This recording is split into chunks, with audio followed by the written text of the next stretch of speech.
10, 9, 8, 7, 6, 5, 4, 3.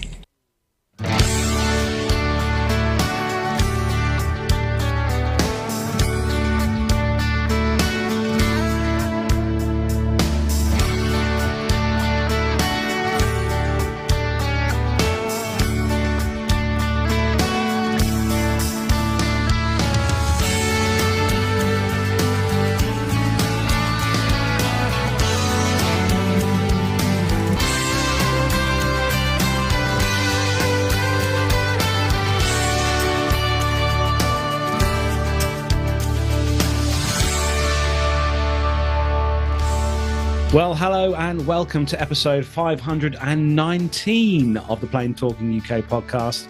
I'm Carlos, and in this week's show, it's all heavy in first class, and no, it's not the extra Pinot Grigio, and it's Jaws with one airline, but no, it's not about Sharklets.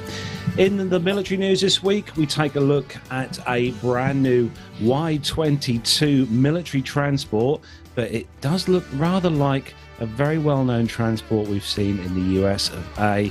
And we also take a look as well at the cause of a naval helicopter crash.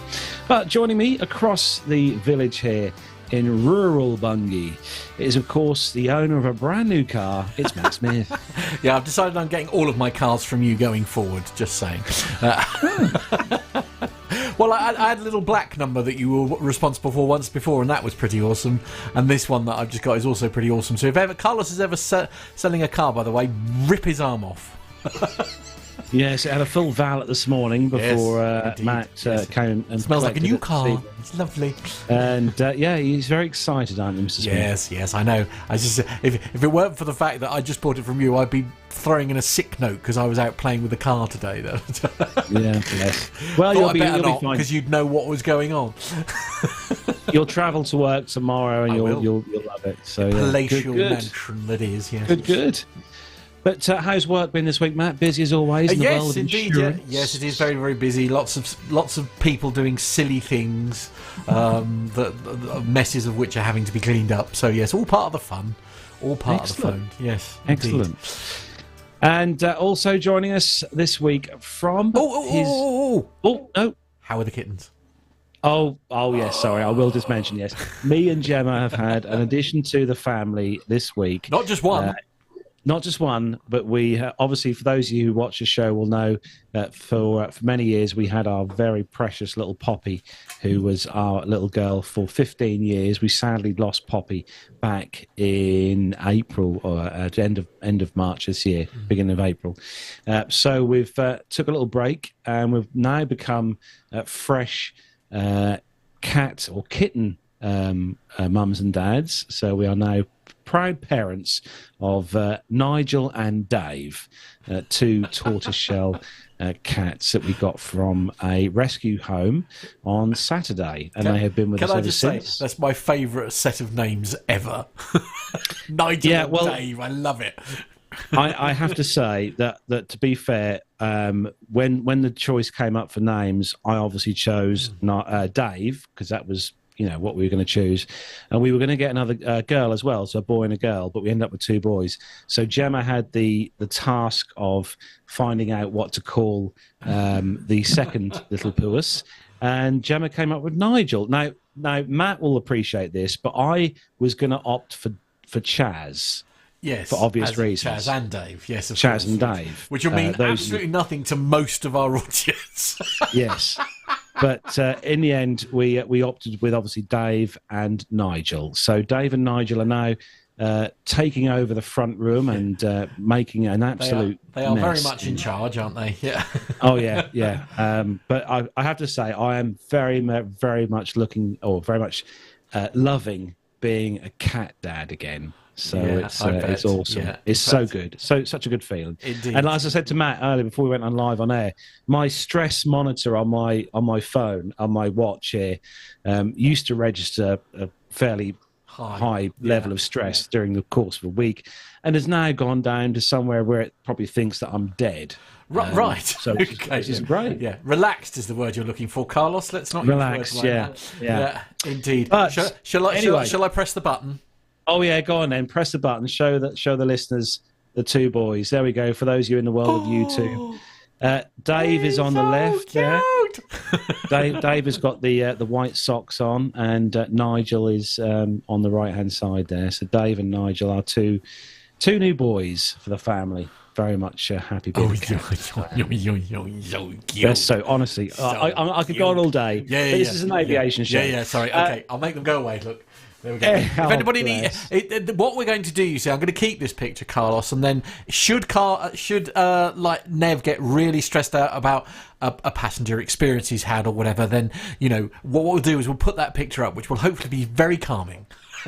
Yes, they do. I shall be back after the show. I shall be back downstairs to probably clear up the litter tray as usual. Oh my word, honestly. All right, don't spoil the image. More on that later. Anyway. Joining us live from his palatial, upgraded hotel room somewhere in the UK is, of course, our connoisseur of all things Seat 1A and BA. It's Neville Bounds. Yes, here we are, back again. And, of course, it's glad to see that you've kept the aviation theme going there, because, obviously, Nigel is what people call British Airways pilots. Yes. Isn't it? So that was very good. So. But no, here we are. Welcome to Brighton on the south coast of England, not far from our office. And, what a lovely evening. It makes a nice change, actually, because the weather's been appalling recently. But I'm at the Hilton Hotel, who are not shy when it comes to charging for food in their restaurant. Right, okay. It's just not even sensible. But there you go. I've got some points from it, so that's all. So. Yeah, win-win. Yeah. I really hope, Nev, that you enjoyed that sirloin steak. It was actually, I can't complain about the food at all. It was magnificent, but not the sort of number that I was expecting. But there we are. But it's great to be back again this week. And it's been a very hectic week. Because of my sort of impending retirement from the firm next year, I think there's a lot of people going, we're too busy to do that. Yeah, get Nev to do that. And so I've been doing lots of errands and lots of things that people might not want to do. So I'm being interviewed tomorrow at one of our customers' places. So you're being interviewed? I am, yes, which makes a nice change, being the other side of the camera, being asked awkward questions. So that was quite good. Then tomorrow morning I'm off to Bournemouth to see a customer down there, then up to Bracknell for the interview, then back home. So it's been a hectic couple of weeks, that's for sure. But glad to be back on the show anyway. Well, good to have you as always, Nev. Is the banana getting a good outing this week then? Well, it nearly didn't make it at all because, interesting, driving to work this morning, so I leave quite early. So I leave at about 5:10 in order to get to the office for about 7:30. And I was minding my own business, driving at 50 miles per hour, which is the speed limit on our local road. 80 kilometres per hour, and then a BMW driver, no stereotyping whatsoever, came tearing past me on the wrong side of the road and nearly had a head-on collision with the car that was coming the opposite way. So I've now decided that my next car will be having a dash cam fitted. Because it's just ridiculous. And from the insurance point of view, I mean, it's some more evidence, isn't it, really? But honestly, I thought it was game over this morning, I must say. And that was, I've driven 1 mile out of 108 miles, so I was just wondering what the next 107 was going to bring, But anyway, we got here in one piece eventually. But no, the yellow car, the orange car is going to be going in probably a month and a bit, hopefully, something like that, when I get my new car. So looking forward to that. I think the question on most of the listeners' minds is actually, Nev, did the person in the BMW indicate? No, although he did actually use his hazard lights briefly when I explained to him that he'd made an error. I think that's definitely a mistake. I think, yeah. And I was able to keep up with him for the next few miles to explain to him that he had not driven properly. Anyway, and if the Thames Valley Police are listening, yes. I have no idea. No, what you're talking about. I could say. Should we move on? Yes, I totally agree with you, Mr. Smith. Yes, panic. Yes, and not that Smith, but yes, we'll call you Mr. Smith as well. That's it. Yeah, exactly. Hey, don't bring me into it. What did I do? That's all right. You're in between car changes. They won't catch you. Oh yeah, that'll help. Yeah. Anyway, joining us as well this week because Andy unfortunately can't be with us. He is busy doing. He's probably doing. I think he sim stuff this week. I can't remember. He leads such a busy life with the sim. He's working anyway, so Andy can't be with us this week.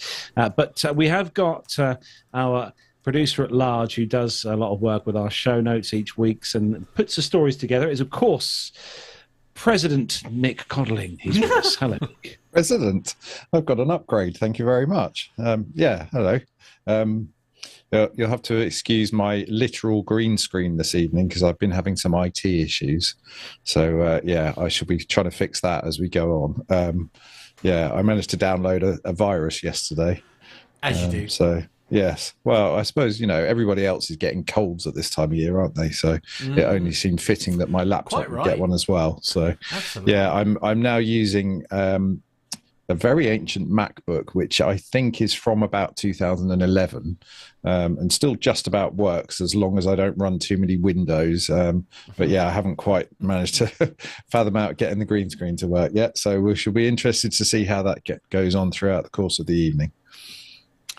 So it is the top of the month and an important time, as always, to say a big thanks to some very important people indeed, isn't it, Nev? Yes, we do. And of course, without your assistance, we can't run the show. So thank you very much indeed to the following people who have donated on Patreon to us this month. That's Derek Smith, Bill Aronek, Sam Dawson, Logan Lynch, Alex Robinson, Dirk S., Sasha Beer, Stephen Ivey, Nick Codling, thank you, Nick, Lewis Gasharis, Alan White, Stephen Howland, Tanya Wyman, Nicholas Hewitt, Masha Hiertz, Reuben Wells, Neil Lamborn, Jonathan Warner, Graham Haley, Jordan Rose, Andrew Wilson, Captain Jeff, Adam Spink, Liz Piper, Jeff Ward, Benjamin Todd, Jenny Parkinson, Evan Shue, Stuart Backer and Stephanie Plummer. And for those who have donated via PayPal, that's Mazuz Kareem,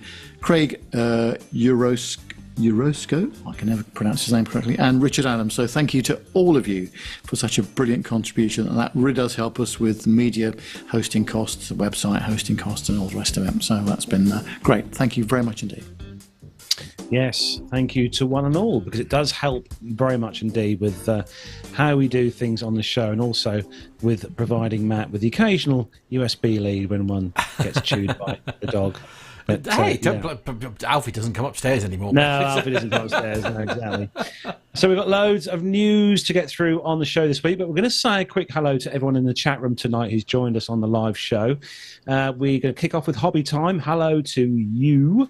Richard Adams is in there as well. Evening all. Hope somebody has booked good weather for Duxford. Yes, I have spoken to the person in charge of weather. They're going to make sure it's sunny. Nick Codling's in there. Good to see you, Nick. Jonathan Warner is also in there. Evening, P2UK land, he says. Our local listener, Zeus, hello to you. He's the other side of the Atlantic this week. Had a nice flight in a 172 near Boston. Very nice indeed. Richard E. Flagg is also in there this week. And again, Richard, awesome pictures on the website this week of some fantastic old disused airfields around Norfolk and Suffolk. So well done to you, Richard. If you, like I said before, we say it on the show a lot, but if you've not seen Richard's photos on his website, make sure you take a look, because they are so good, and it does give a whole different perspective on just some of the great airfields that we have here in around Norfolk and Suffolk. Alan White says, hello, good evening, everyone from Cork. Oh, very nice, Alan. Thanks for joining us. Who else have we got in here? Masha is in there. Hello to Masha. Good to see you in there. Richard Adams says, Irish motorways are brilliant now. For some bits, 80 miles per hour. Oh, blimey, that's hello. Nice. Dirk S, good evening to you, Dirk. Good to see you in there. Tanya W, hello, Tanya. Lovely to see you in there. Giving some love to Dave and Nigel. Christy G, hello to Christy. Good to see you in there as well this week. Master of None, hello to you. He loves the kittens. Good, a lot of love for the kittens. That's what I like to see.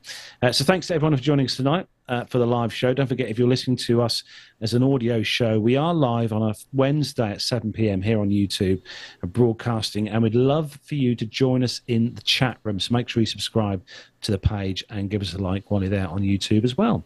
Right, let's kick off then with some commercial news, if you're all ready. Yep, off we go. The captain has turned on the seatbelt light. Please take your seats and fasten your seatbelts.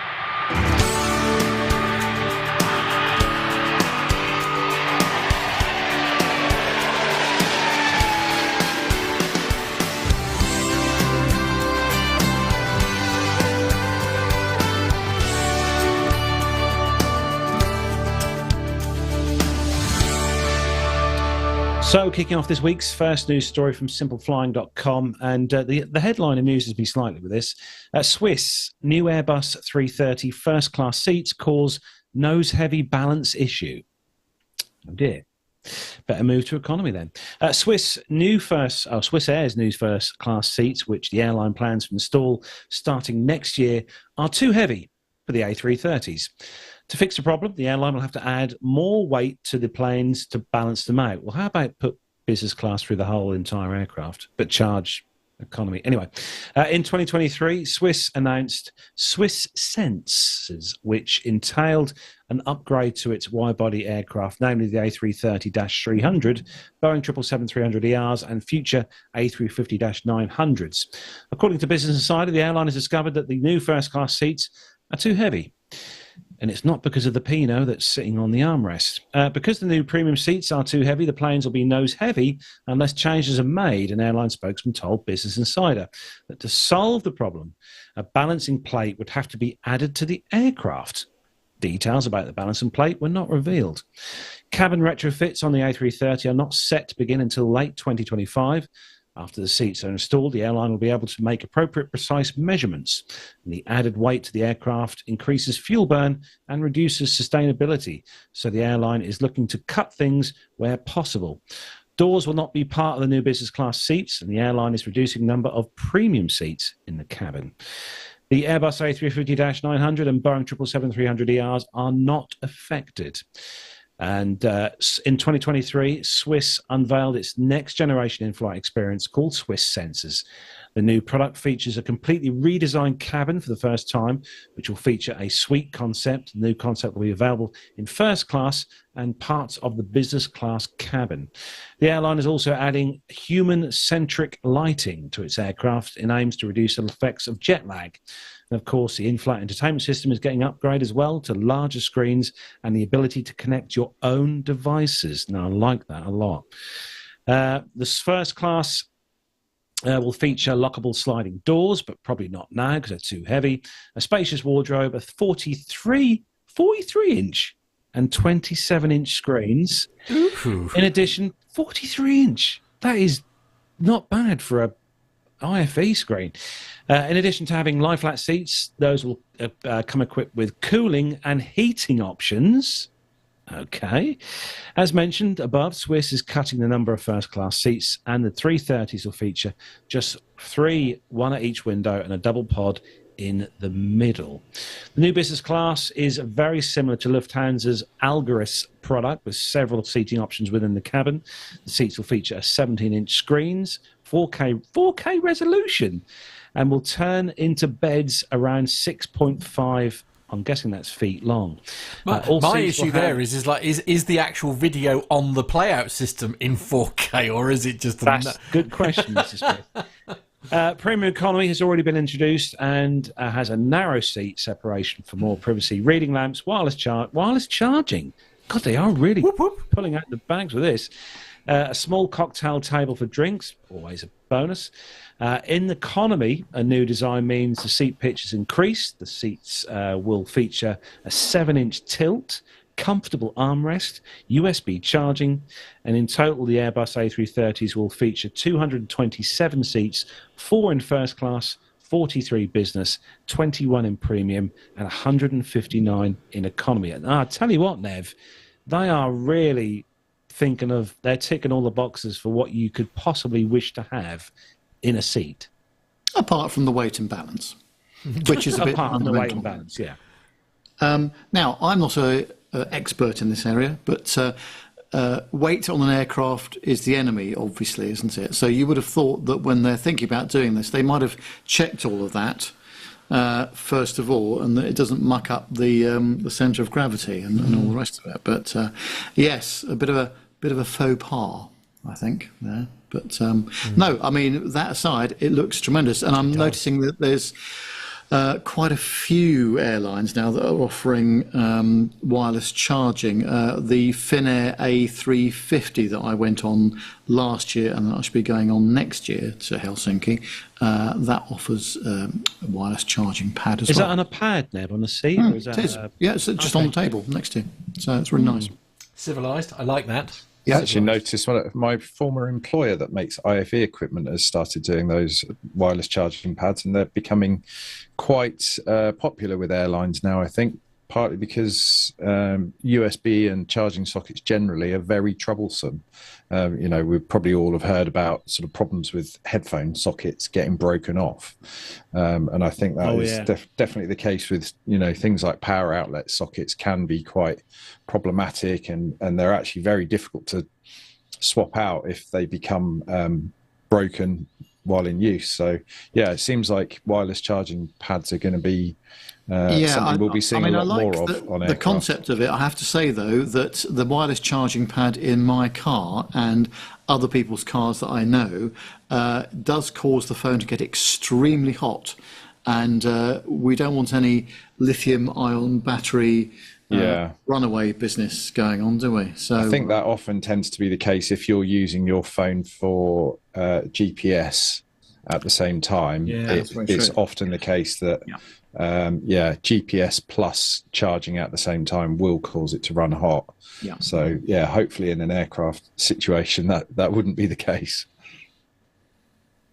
Yeah, some good features there. I like that. I like the wireless charging thing. That's a damn good idea. And that size screen is incredible. It's bigger than I've got at home in my living room, and I'm not even kidding. Oh dear. Anyway, moving on to the next story. Nev, this is all about an airport that you're all too familiar with. Yes, I've been through it many, many times. It's on aeronewsglobal.com. And, of course, after last week's story about the top 10 airports with the greatest number of connections, here's an interesting story about Schiphol Airport in Amsterdam in the Netherlands. And Schiphol has announced the biggest investment plan in the airport's history to improve its infrastructure, working conditions and service passengers and airlines. Schiphol plans to invest €6 billion in the next 5 years. Well, the airport and their contractors are working intensively on the investment portfolio, including maintenance and renovation of aviation infrastructure, renovation of passenger and employee facilities, and implementing innovative ways to improve working conditions. In the past months, several new facilities, such as new shops and restaurants in the lounges, open their doors. As a lot of work is still to be done, the maintenance and renewal works will continue for the years to follow, extending the previously communicated investment plans.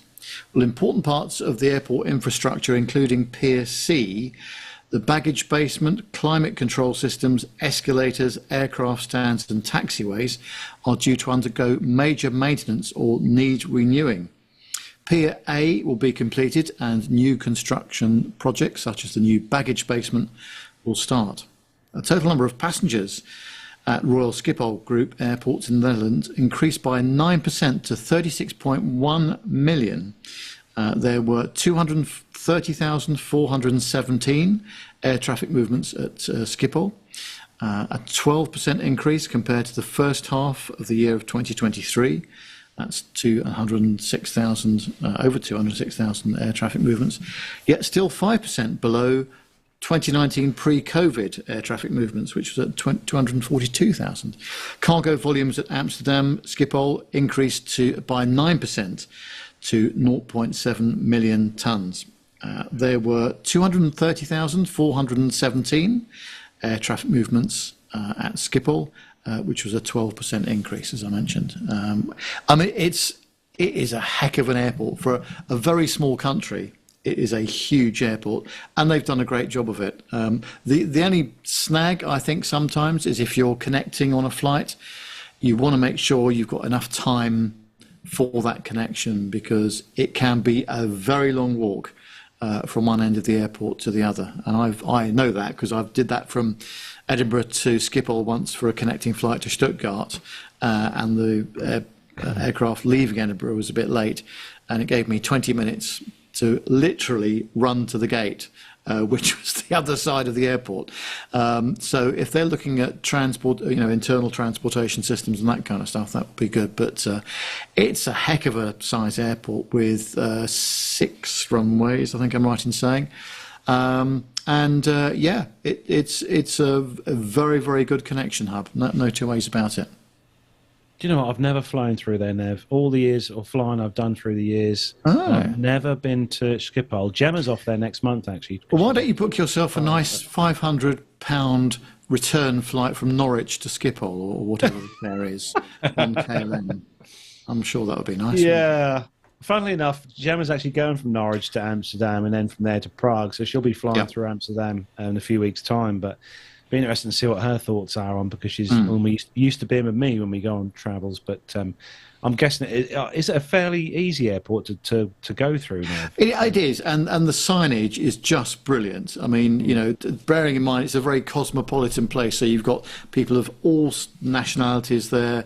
That hub is a very big one for Asia as well, for the long haul sectors there, and also with KLM and Delta and Air France. It's a huge hub for going west to North America and South America as well. Yes, it has its moments, but actually, my experience, I mean, there's been some queues here and there, and from time to time. But I must say, without wishing to get into the Brexit discussion, I must say I'm very pleased that they do offer British travellers access to some of the passport areas, so that you can actually just go through with your passport when you land as well. Not on every occasion, but I think it's very good, and for that amount of investment, that is absolutely massive. But it occupies a very large footprint in that part of Holland, definitely.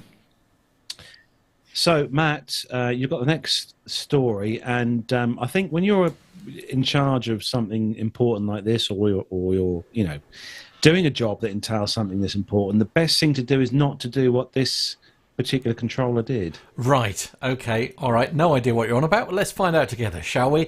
atsb.gov.au is the... Oh, hello. Carlos is having a nap. Never a good time. atsb.gov.au is the source on this one. And... here we go. A Brisbane Centre air traffic controller who was found asleep at their workstation towards the end of their shift had worked multiple consecutive night shifts, resulting in sleep debt. An ATSB investigation report details. The approach controller, who was managing the Cairns Terminal Control Unit, the TCU, within Air Services Australia's Brisbane Air Traffic Services Centre, was found asleep at around 5:15 a.m. on the 9th of December 2022. The oncoming approach controller found the night shift controller lying across 2 chairs with a blanket covering them, so not just nodded off at their desk then. Several factors contributed to the controller falling asleep, the investigation found. These included the time of day, the very low workload in their sector, a roster pattern with multiple consecutive night shifts, and the controller increasing their risk of falling asleep by lying across 2 chairs, not moving and not undertaking activities to maintain mental alertness, ATSB Chief Commissioner Angus Mitchell said. The controllers had also been working multiple multiple night shifts with reduced extended rest periods, which likely reduced their ability to obtain restorative sleep. When the controller was found asleep, there was no traffic in the Cairns ACU airspace, which was usual for that time of day, and there was no scheduled flights until after their shift. However, had the controller been woken by a radio broadcast, they may have experienced sleep inertia, with the risk of delayed communications or incorrect instructions actions, and likely affecting their ability to manage any conflicts arising from traffic infringing their airspace without a clearance. There were no negative consequences from this occurrence, but it does highlight areas for improvement in work scheduling and fatigue risk management, Mr. Mitchell said. The investigation also identified issues relating to Air Services Australia's broader management of fatigue and overall resilience on tactical changes to manage the roster at Air Services was likely due to an underlying lack of resources, Mr. Mitchell explained. As a result, cumulative fatigue was not being effectively managed strategically, and an over-reliance on tactical principles did not identify or manage fatigue risks arising from the work schedule. Following the incident, Air Services has increased its overall number of air traffic controllers, including in the North Queensland group. The investigation also identified Air Services fatigue assessment and control tool, FACT, had the means of identifying situational factors that influenced fatigue, but the tool's effectiveness was limited as supervisors were not identifying low workload as a fatigue hazard. Air Services has subsequently developed additional guidance and training on fatigue risk assessment process, including information on how low traffic situations should be treated as high risk. Separately, the Civil Aviation Safety Authority has recently introduced changes to air traffic service fatigue risk management systems requirements. Air Services is working with CASA to trial its existing system against the new requirements and is using feedback to make improvements. Fatigue remains one of the most relevant ongoing concerns for safe transport, despite increased awareness across the transport sector, Mr. Mitchell said. We urge transport operators to investigate fatigue events to identify and remedy deficiencies in work scheduling, fatigue risk management processes and also risk controls. I mean, the obvious solution to me here is there to be more than one person present. Yeah, have more than. I mean, I know person. that would obviously cost an awful lot more money and all that kind of thing. So I do get that. I'm surprised that air traffic control operations are permitted with one individual, if I'm honest with you. Mm. I struggle. I mean, I've never done night shifts before in all the years I've worked in a factory before years ago and stuff. Never done a night shift, but I think I would struggle really bad because I think when it gets dark, if you're working in that environment in a control area like that, it is. I suppose it's not very bright. You know yourself. It's late outside, and I'll just nod off. I would fall asleep, but it is an issue, isn't it? Yeah. Yeah. And also when it's warm. I mean, what it's like. When you've had your Sunday roasts on a Sunday and you go and sit in the armchair in the front room and it's all warm and toasty. that's it. You're gone. Asleep.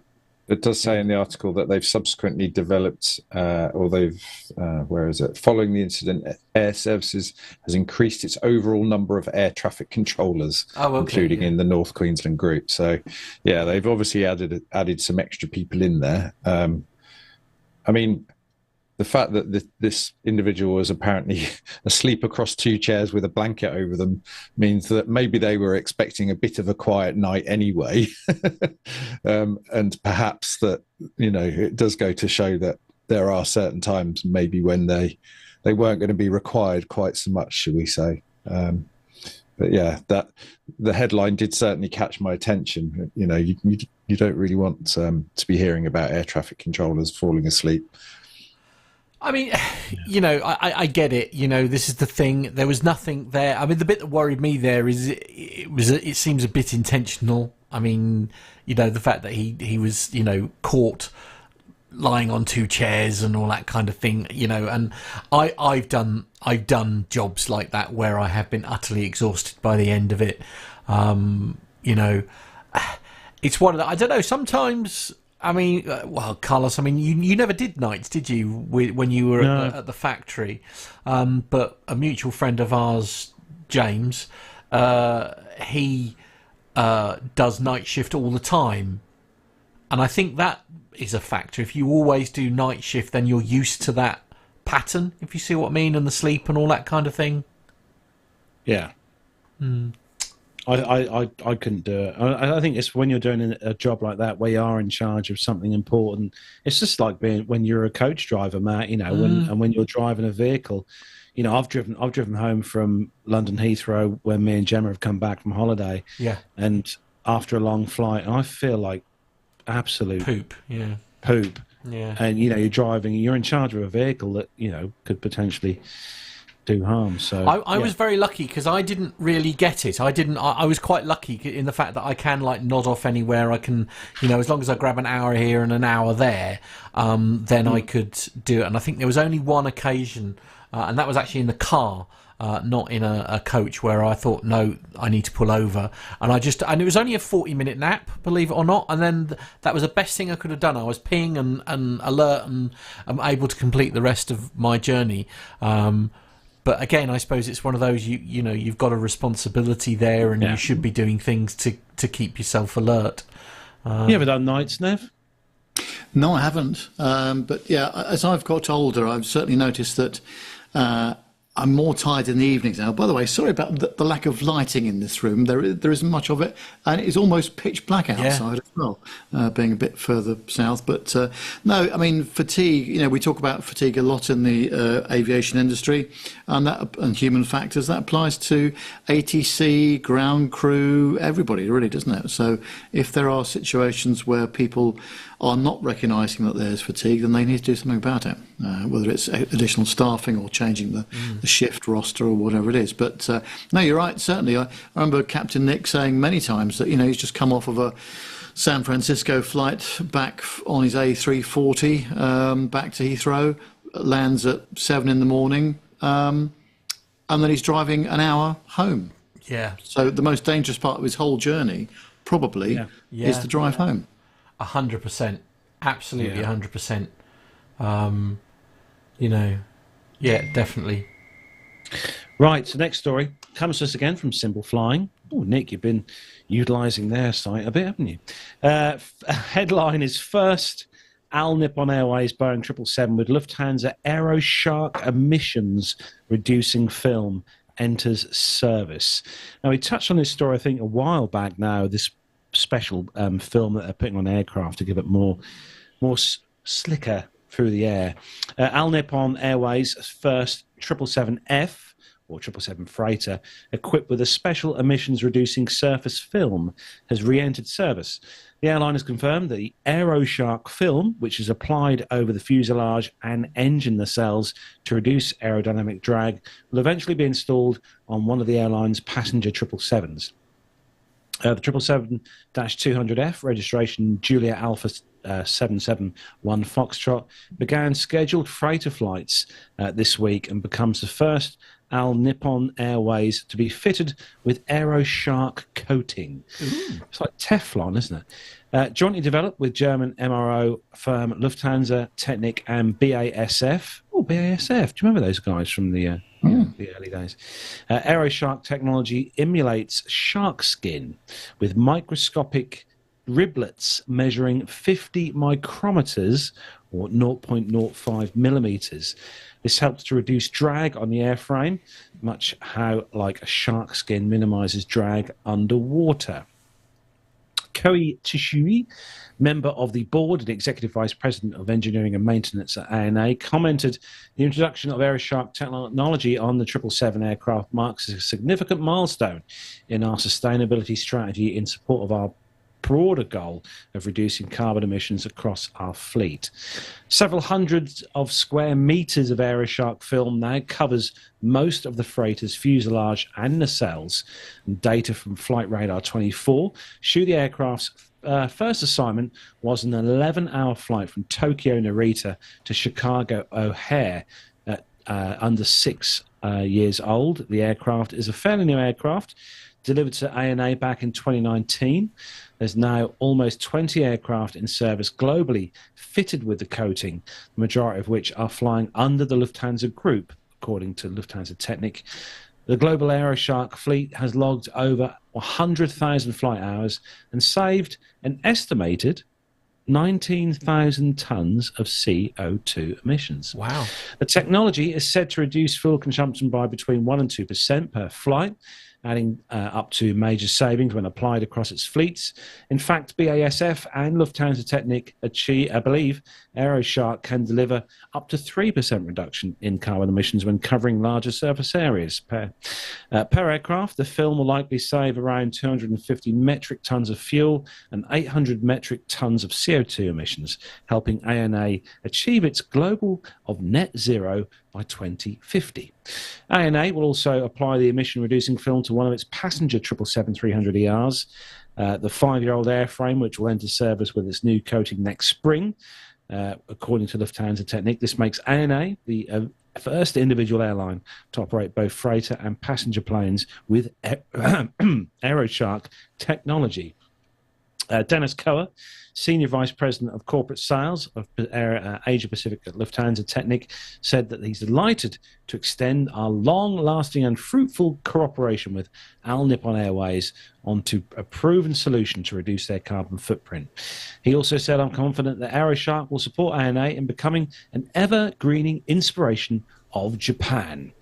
And ANA is now the second Asian airline to fly with the film after Taiwanese carrier Eva Air, which has also equipped its 777 freighters with Aeroshark.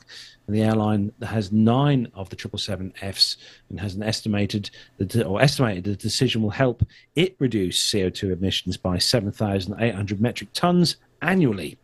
Like ANA and Eva Air, they've also expressed an interest in applying technology to their passenger fleet. Do you know, I just want to go up to one of those aircraft and just sort of rub my hand along the fuselage, see what this feels like. Yeah, I'll bet. Yeah. Because it must take an age to apply that film, because you know it yourself, when you're applying a graphic or a transfer to a surface, you always get a blooming air bubble every time. As you say, I think it'd be fascinating to see what as you say, to know what it feels like, because as you say, the savings are not to be sneezed at, are they? It's such a simple idea. It's just a way of reducing the amount of friction, I guess, essentially on the fuselage of the aircraft. It's super clever, really. Nick, was it designed by Fergal Sharkey, do you think? Well, oh no! Showing your age there, Mr. Bounds. Oh dear, a good heart these days is hard to find. All right, He's an environmental chap, isn't he? He likes all of that, so yeah. You can both pack it in, I insist. Moving on. Anyway, for those of you in the US, you'll not know what that was about. You might do. They will. They very much will. Yeah. Nev, another green story.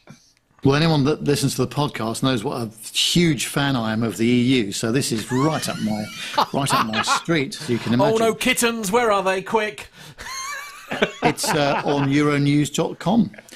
Controversial new green plans opposed by the aviation industry were agreed by officials on Friday of last week.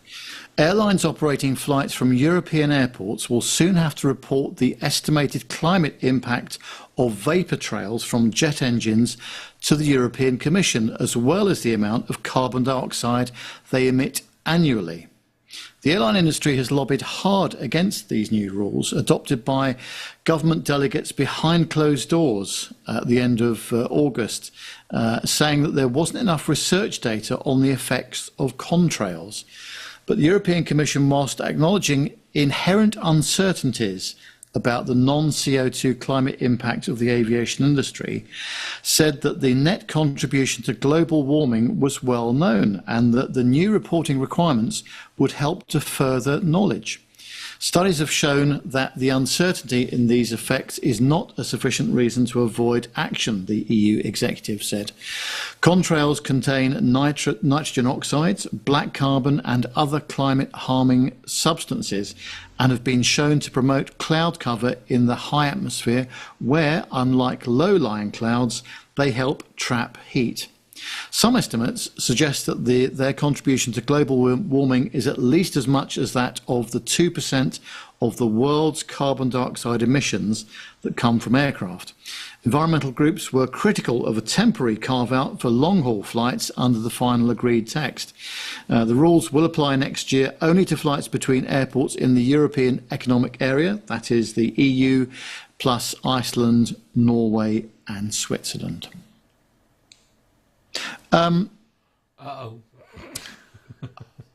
This is not new information.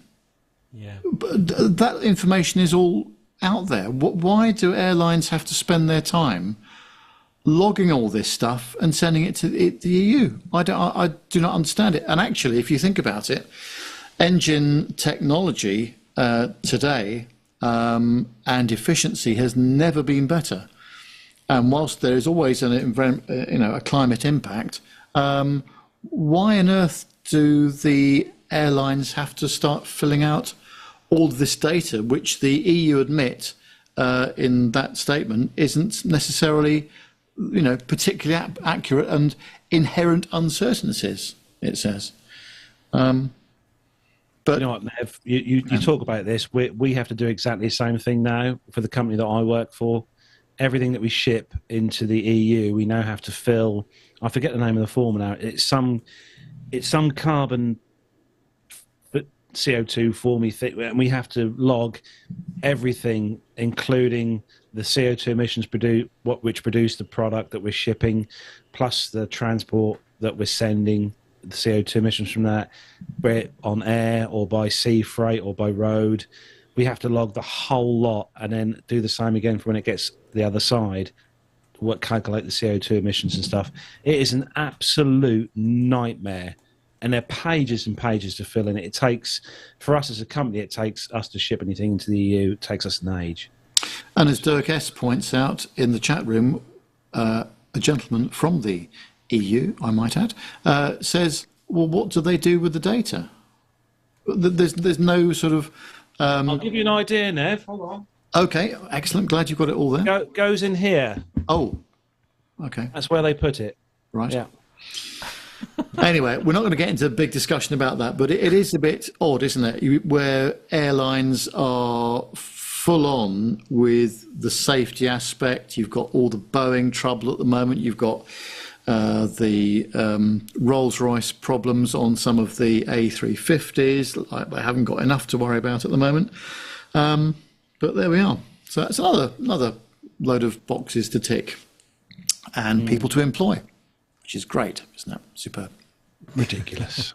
Anyway, moving swiftly on with an exciting story for those of you who may have been watching the streams on social media such as YouTube this week. You may have seen that a very different aircraft came to the UK, didn't it, Matt?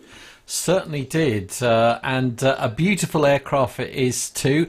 I think this is one that I have actually seen in Toulouse when myself and a friend went there on an overnight. It was actually part of my fear of flying stuff, believe it or not.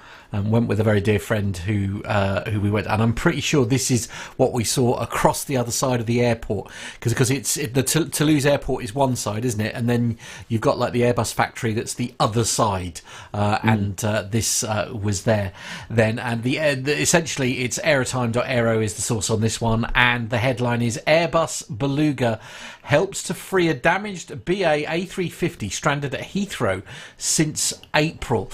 An Airbus Beluga XL came to the rescue of a damaged British Airways A350 that's been left stranded on a London Heathrow Airport, at London Heathrow Airport since April 2024.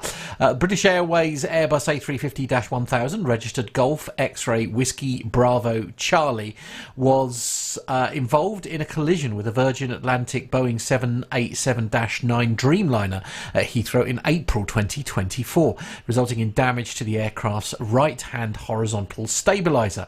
According to the reports at the time of the incident on the 6th of April 2024, the Virgin Atlantic Dreamliner was being pushed back when its left-hand wingtip struck the parked BA A350 while it was waiting to fly to Accra Kotoa. Kotoka International Airport, ACC, in Ghana is the airport code on that one. While the Virgin Atlantic plane registered Golf Victor Delta India Alpha returned to operations in June 2024, according to chaviation.com, the BA jet has remained awaiting repair at the UK's largest airport. Dread to think how much those fees are. According to aviation data analyst... Get this one, Matt. I'm not even going to attempt it. Anyway. Bob. Bob. Yeah, why not? It was first reported by Paddle Your Own Canoe. An Airbus Beluga was expected to arrive at Heathrow Airport on the 9th of September 2024 with spare parts to repair the A350. According to his post on X, an aviation enthusiast confirmed that the Airbus Beluga XL aircraft will carry out the rescue mission. Airbus launched the Beluga XL in 2014 to replace the Beluga ST fleet. There are currently 6 Beluga XLs in the Airbus fleet that operate from France. Now, those of you who watched the stream on YouTube, I think it was a couple of streams, I think, broadcast this. Yeah. And I know that on Flight Radar 24, the guys said on there that it became the most tracked aircraft that day. Oh, I quite believe it. Yeah. Time. Yeah, I think there were almost 18,000 people watching watching on Flight Radar. Yeah. I think half of them were ground crew as well, because there wasn't much work going on, was there? No, I bet, yeah. Ground crew and us lot, I think. Yes. I'm just thinking about that. I was just having a conversation earlier today with Sam, our listener in the US, who operates as a first officer on the Boeing 757 and 767. I was just saying to him, the cost of an aircraft on the ground, such as an A350, from April to now, and it won't be repaired for another 3 weeks or 3.5 weeks yet, I think they're talking about. So let alone the parking charges and all the rest of it. But actually, the loss of revenue on that aircraft is just phenomenal, isn't it? I bet. I assume an insurance company is involved in this heavily, I would imagine, to cover the losses. I mean, whether it wasn't covers, their fault, was it, at the end of the day? Yeah, well, no. Whether it covers consequential loss, which is what this is, and liquidated damages, that nasty phrase, which just means lots of noughts in front of a comma usually. So yeah, that's a big question. Perhaps a question for our chum Alan in Dublin, who may know about this kind of thing. But yeah, it's a big deal, because if you think of all the premium class passengers that will be on the long haul sector, which obviously the A350 operates to Dubai and to the US and Asia and what have you, it's just it's telephone number money, isn't it? It is. Yeah, I was just looking online to see how old that aircraft was or is, that BA aircraft, Nev, and that first flew in 2019, so it's delivered towards to BA towards the end of 2019. In fact, it was the aircraft delivered after the one we went on to Dubai. So that was Bravo, the one we went on, you and I, and the other. This is obviously Bravo Charlie. So registered soon afterwards. We should also mention that there has been another A350 collision this week. Oh, yeah.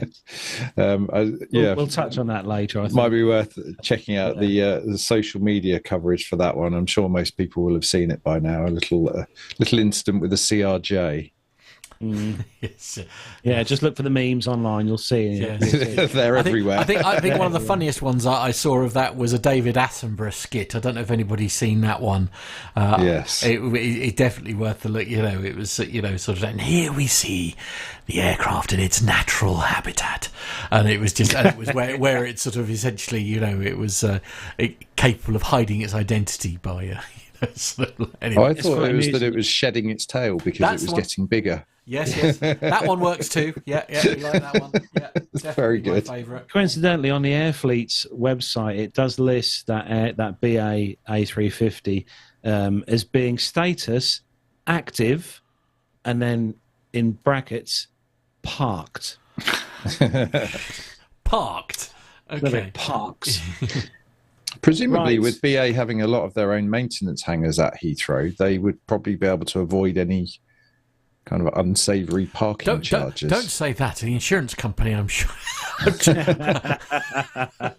Well, if you think about the cost of it, because they've had to bring a load of specialist Airbus engineers in from Toulouse to supervise and to assist with the repairs and maintenance to all this. So again, the cost associated with that alone, especially if the meals at the Hilton Bright are anything to go by, the travel and expenses part of it, gosh, amazing. Perhaps in the Premier Inn instead, I don't know. Yeah. Other hotels are available with points. Next one, moving on, is from aeronewsglobal.com. And Wizz Air, this is good news if you fancy going a bit further with Wizz Air. Wizz Air confirms this week their first Airbus A321XLR route. So Wizz Air has announced a new direct route from Milan to Abu Dhabi. The first route to be confirmed for the airline's new A321XLR starting in June next year. That's June 2025. The aircraft will be based in Milan Malpensa, and from the 2nd of June 2025, it will operate a new direct route between Milan and Abu Dhabi as a service, a flight over 7 hours. The strategic decision to base the Airbus A321XLR in Milan reflects Wizz Air's commitment to strengthen its Italian network and expand its reach. Wizz Air is anticipating the delivery of 8 A321XLR aircraft, a total of 47 on order of those coming in 2025.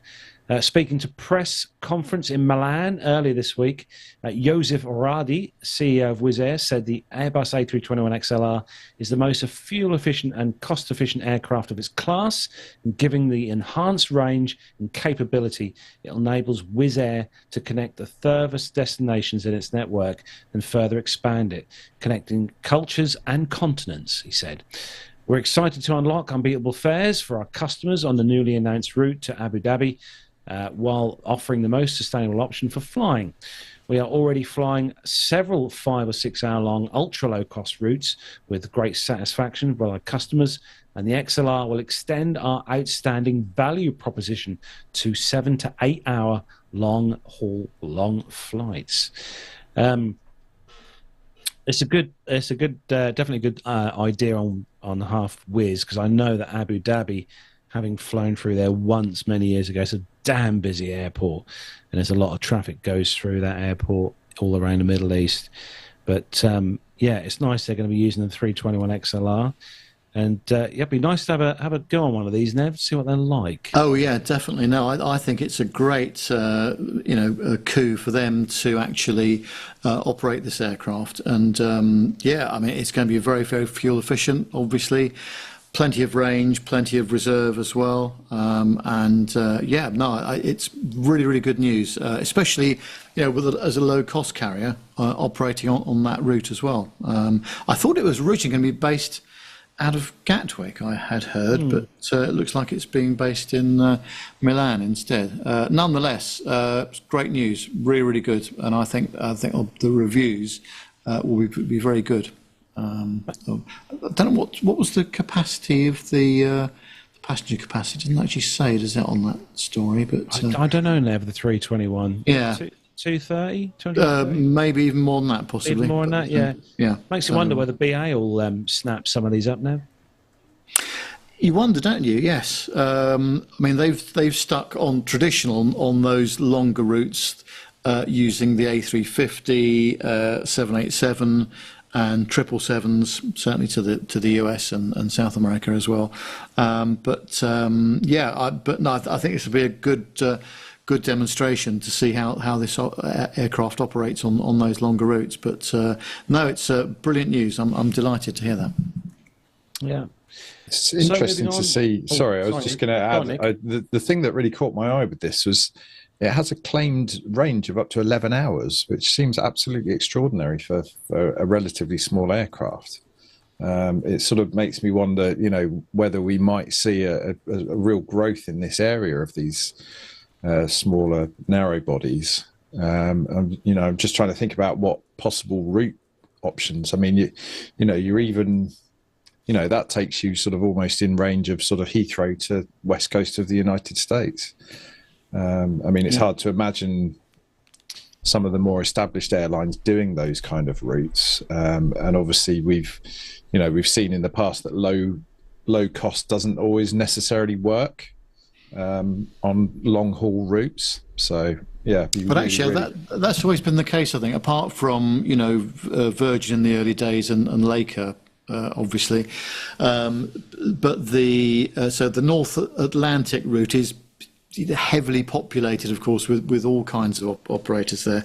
But I think that going east, as they're doing here, I think that really does open up some possibilities. So I think it's might be interesting. So, that sort of range will give them plenty of reserves. Absolutely, as well. And actually, JetBlue are quite well established now, aren't they? With their routes out of Gatwick, and I think they even operate out of Heathrow as well now, don't they? They do. So it clearly is working for them with the smaller aircraft.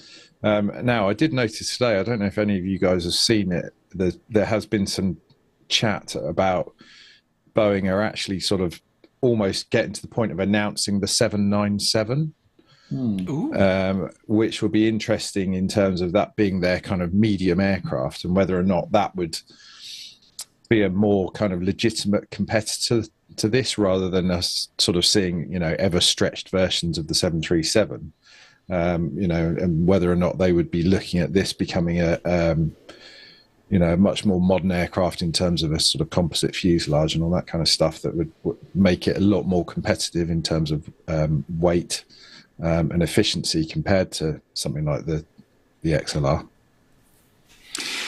Yeah, I think that, Boeing have got to do something different, haven't they, really? I mean, they've gone through taken a lot of pain in the last couple of years with various things that have happened, so they need to do something different. But if only we keep saying if only the 757 was still in production, that would be a really good aircraft. All they've got to do is put some new engines in it and do some interior tweaks, and it'll be great. It's such a versatile aircraft, but we are where we are. So interesting to see how that one develops. Anyway. JetBlue from London Heathrow to Atlanta, £871 return, and that is in economy.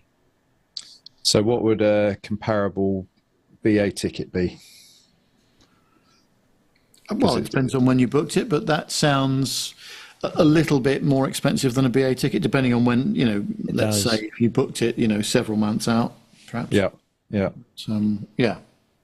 If you go by JetBlue and have their Mint, they call it their version, I think, of business class. That's their business class suite, isn't it? Yeah.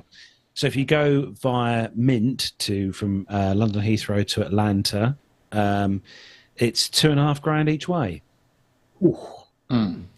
Ouch. Yeah, that's quite expensive. That is expensive. I think I'll stick with BA, Nev. Definitely. Well, I think you should. Yes. Right, Matt. going back to the UK with an airline that we talk about quite often on the show. We do, don't we?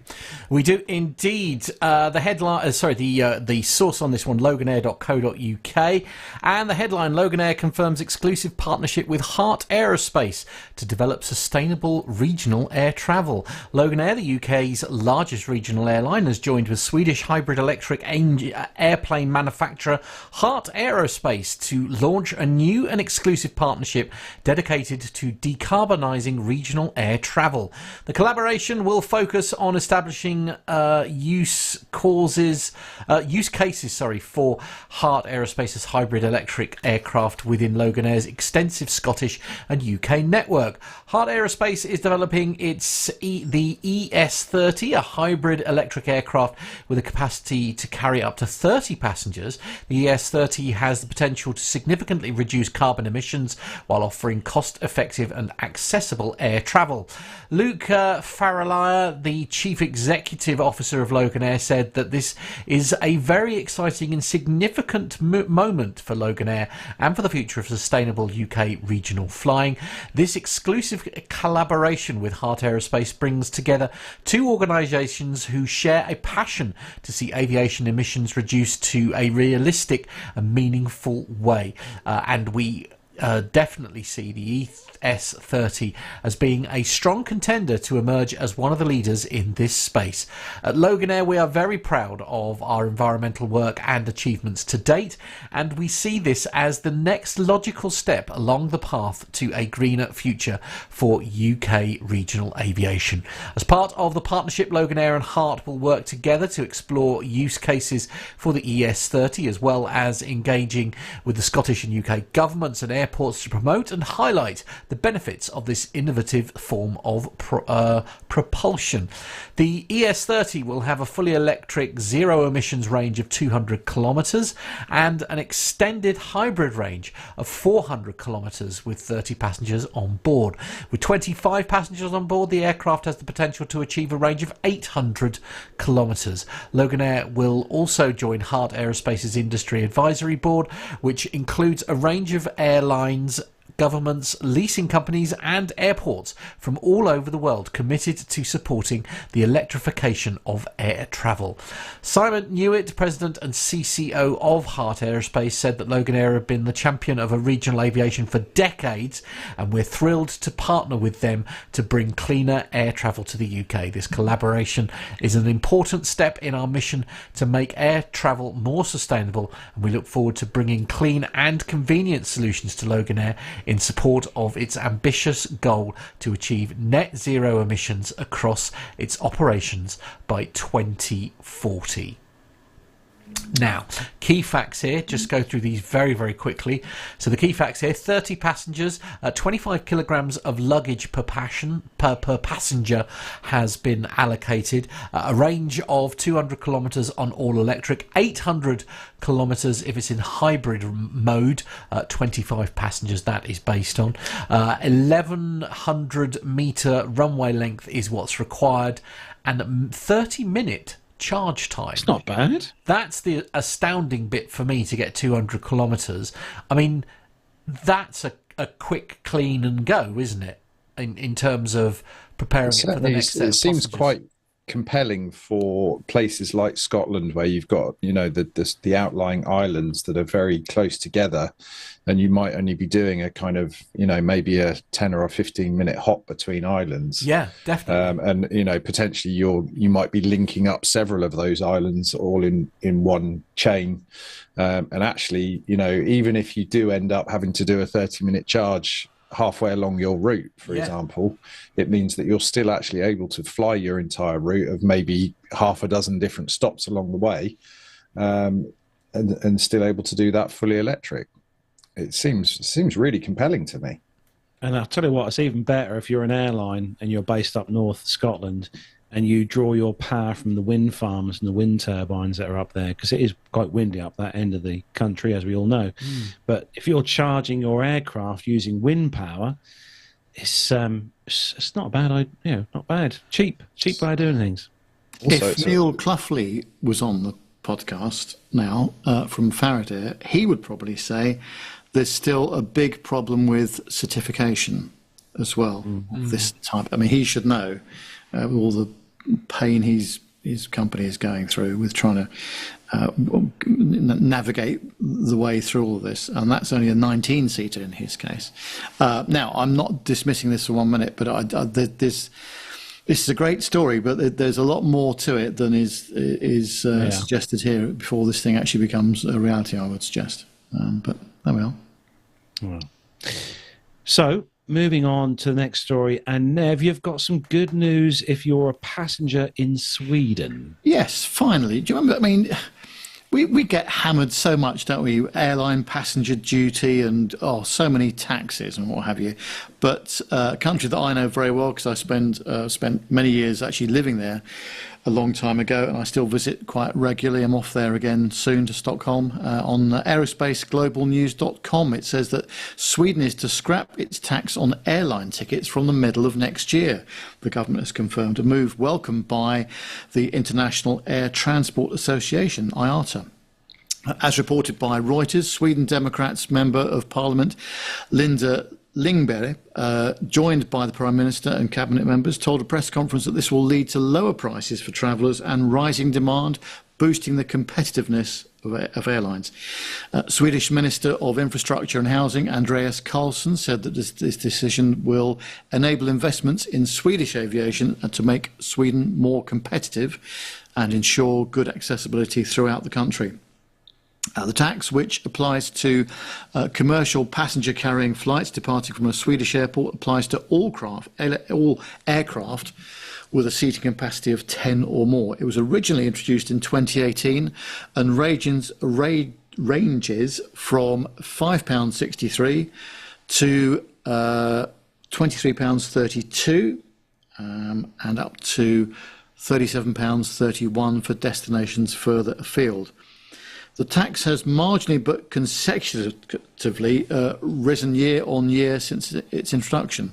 Well, IATA praised the excellent news, which recognises that the taxation of air passengers is counterproductive economically and ineffective environmentally, noting that Sweden's post-pandemic air recovery has notably lagged its neighbours, a problem made worse with the tax. The upcoming removal shows that the Swedish government is serious about restoring access to air travel for all of its citizens across the whole country, said Raphael Schwarzman, who's IATA's regional vice president for Europe. He also concluded that the aviation's goals of reaching net zero by 2050 will not be achieved by pricing people off planes, with the solution to invest in sustainable aviation, fuels and other technologies, something tax revenues were not being used to support. IATA concurred that the removal of the tax confirms the aviation taxation is not a solution for air travel's sustainability challenge. And no, I absolutely agree with that. And of course, you've got to remember that both Sweden and Norway in particular are enormous countries, sparsely populated, but Sweden, as an example, is 3.5 times the length of the UK, with the population of London in it. So the distances between towns and cities are enormous, and Norway's even more so. So you've got to have a sensible way of getting around. Now, there's very good public transport, but I think there's definitely the case for removing some of these taxes to enable people to have better mobility across the country. So that's good news. One of those places I'd love to go to. You see it on the TV programmes all the time, Sweden. It looks really nice, Nev. It's a great place. I love it. It's one of my favourites, and I've been very lucky. I've been there a lot. So I lived there for quite a few years back in the late 90s as well. And we're off to Helsinki in Finland in February as well. So we've got a couple of doing a long weekend in Helsinki, which is also a very nice city. So not the cheapest, although compared to the Hilton Brighton, it's probably not too bad for food. But yeah, the whole of Scandinavia, I love it. It's a great part of Europe. Yes. Perhaps I should book up and go there next year, Nev. Yeah. A little trip. Make the most of it. No, definitely. No. Nick, you've got something on here for the next part of the stories here, and you for the commercial. Yeah. So we have a friend of the show, Liz, who lives near to Heathrow. and she was recently made aware of some possible new changes to the runway operations at Heathrow. So, yeah, just wanted to have a little bit of a discussion about it, really, and see what you guys think about it. But before we do that, Matt, I don't know if you're able to play that video. Yes, indeed. We'll give it a go. Let's see if we can get that to go. It's coming directly from a website, so this is not something we've done before. Wish me luck. Good luck. The reality. Here we go. Thanks, Matt. Oh. We have early proposals for the first phase of a project called Easterly Alternation. This will allow Heathrow to alternate between the southern and northern runways when we are on easterly operations. We run on westerly operations most of the time, as the wind favours this way at Heathrow. When operating this way, we alternate by using one runway for landings and the other for takeoffs. Then halfway through our day at 3 p.m, we switch over.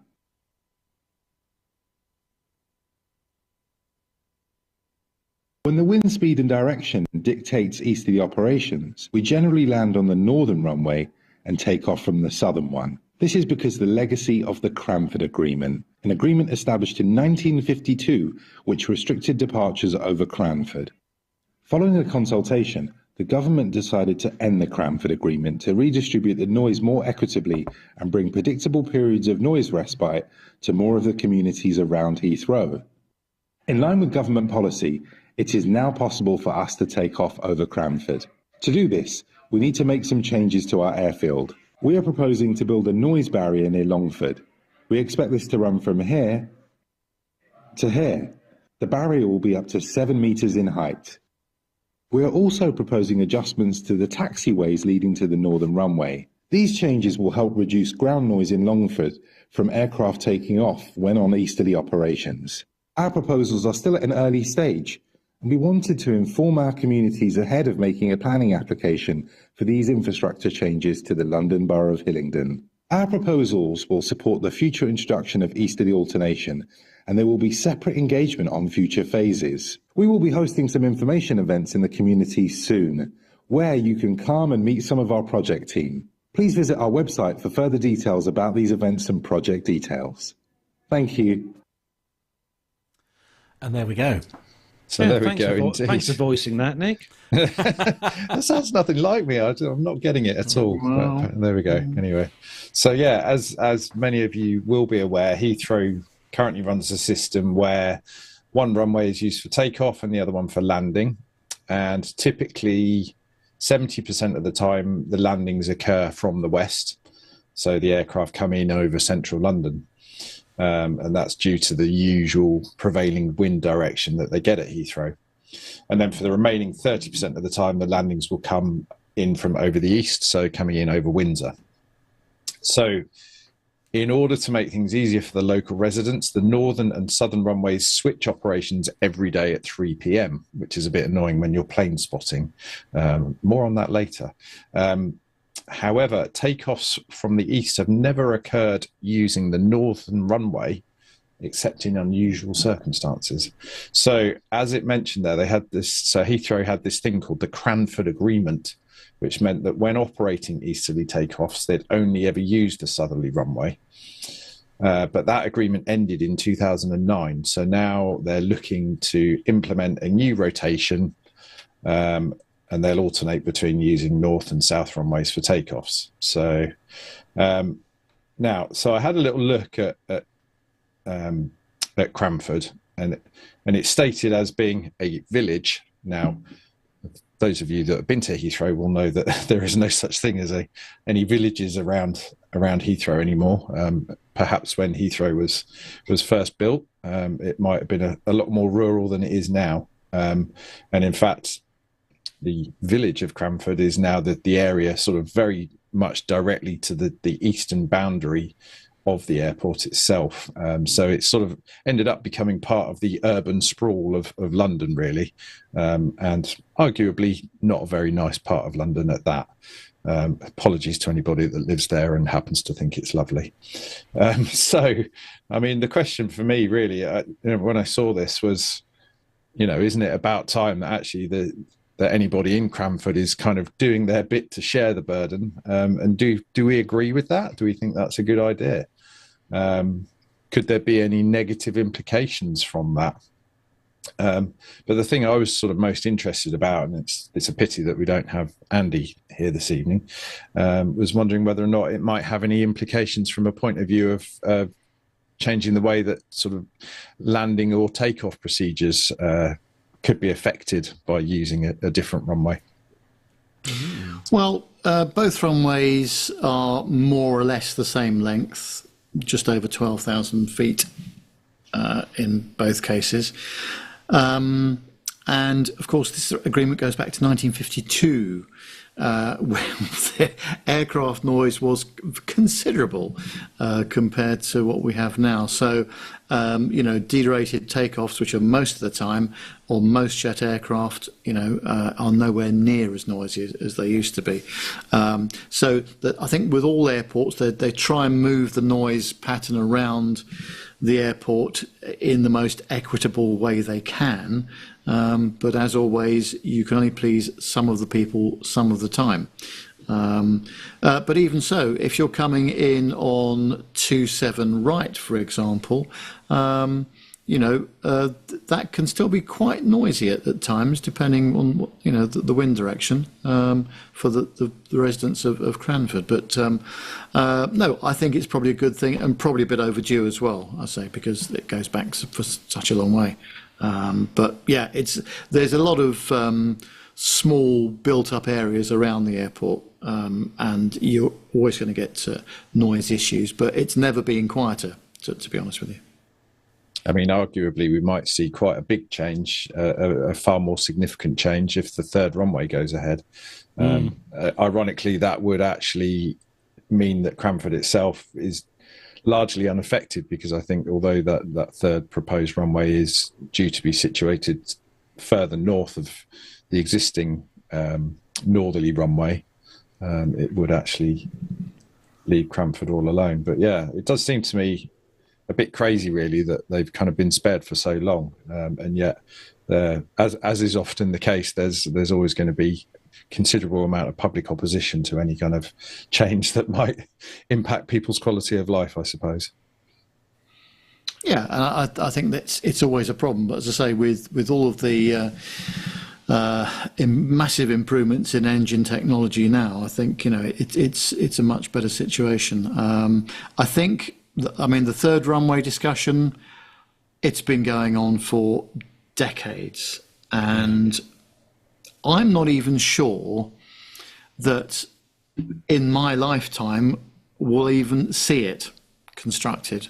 I mean, there's talk about it again, but I almost think that ship has sailed somehow. I think we should see it, and I think it's important to see it, even if it's on short haul operations. But I'm just noticing again there's more holding going on in the four stacks around Heathrow, which there wasn't previously, again because the traffic's back up to full capacity.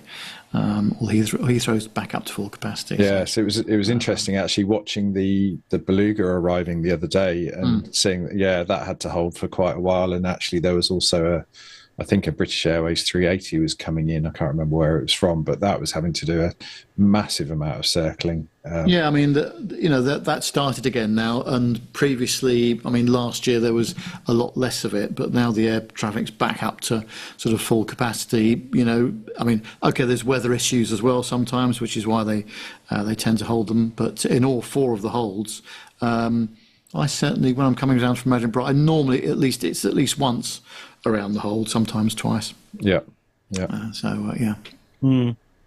Me personally, I know we joke about it, but if you're going to live near Heathrow Airport, you're going to have to expect some level of noise, and I as you probably would guess, I wouldn't mind living next to Heathrow Airport. Wouldn't bother me in the slightest. The only thing is, I mean, you're saying that, Carlos. The only thing I would say is I'm not quite sure how your adorable wife would feel about that saying. I suspect that there might be some very different opinions there. Yeah. What say you, Nev, and Mrs. Nev? Well.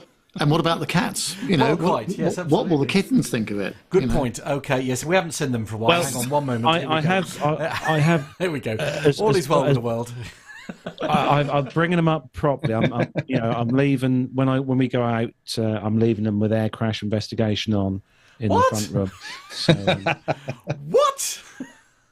It's funny how every week we seem to have this sort of regular feature of the show, which centres around Carlos's marital bliss, or lack thereof, or otherwise. Yeah, absolutely. It seems to become a regular feature. We might have to make a little jingle for you, yes, Carlos. absolutely. I'll have a word with John, see what he can do. just a segment. What part of an aircraft has Carlos brought this week? Oh, I hope your wife can't hear you right now. Oh my God! I can see the animation now. It's sort of Gemma hanging over you with a large axe. Yeah, or at least a baseball bat, something. Don't give her ideas. I wouldn't upset her. I'm very confident she doesn't need ideas. Right, now moving on swiftly before I get in trouble with the next part of the show. And Nev, it's that favourite part of the show. And this week I chose a special one just for you, Nev. Oh, thank you. I tell you, I'm really enjoying this section. As I said earlier in a previous episode, I was a little bit sceptical to begin with, but actually I'm really pleased with how this is going. So this week we go back to 1978 and we take a look at how in-flight entertainment was all the rage with state-of-the-art headphones. All worth.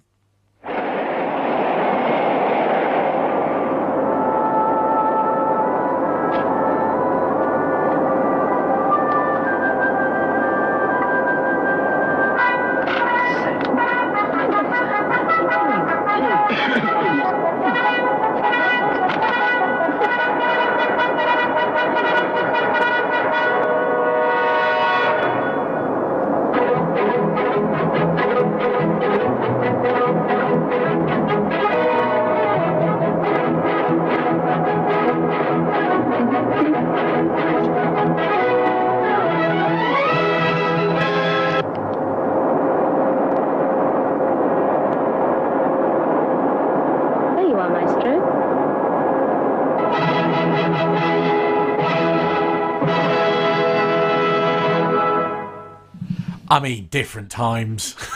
Different times. When I used to work at our local hospital radio, that was the kind of headsets we used back in... Well, that was back in 1985, 86, actually. Yeah. So, not very much bass response there, and certainly not noise cancelling. No, I don't think so. And I dare say, and this is a genuine inquiry which you guys may be able to answer for me. But like, obviously, the plane that we saw there, if I'm correct, was a 747. Yeah. Yeah. I mean, were they quiet? That is always my bugbear on movies, is whenever they show people on an aeroplane, it's always absolutely whisper silent. No jet noise whatsoever. Right, okay, understood. I hate to say it, but even at my young age, I can remember having those utilising headphones like that on. Yeah, me too. Aircraft. I think. Yeah, absolutely. Yeah, I mean they worked. I think just looking at the chat room, Mash has put looks more like stethoscope. Yes. Yeah. It's a very similar technology. Yeah, because you could literally get the end of that and go. Yeah, in. Indeed. Just Nev, now you will likely be able to, because you know about these things. I mean, how was that achieved? Essentially, was it because you didn't if you unplugged it, you didn't hear the sound coming out of like the ports, if you see what I mean? How was it? No, it's an internet question. I'll have to look it up. I can't remember how that technology worked actually, but that's fair. Yeah, it was, and it was obviously very, very limited frequency response as well. But it gave you sound. I mean, I look at it as a similar technology to an audio version of fibre optic, if you like. Right. Okay. Yeah. The sound was actually sort of pumped into the thing somehow. But I'll have to look it up to see how it works. I can't remember. But yeah. Right, it's time for the take a look at some grey stuff for this week. Nev's favourite part of the show, as always. So, Matt, if you are ready. Blast up bogeys 135, 50, Angel 16, heading 340. Okay. 100 St. Boogie.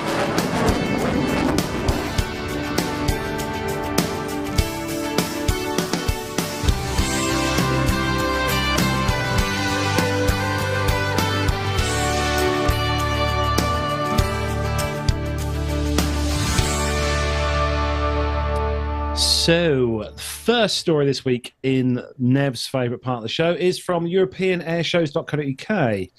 And I'd love to hear the chat room's thoughts on what aircraft this looks like or is quite similar to, albeit very small. The organisers of the Air Power in Zeltweg announced that the People's Liberation Army Air Force, or the PLAAF, will send one of their Yan Y-20 Kunpeng large military transport aircraft, nicknamed the Chubby Girl, to this year's air show.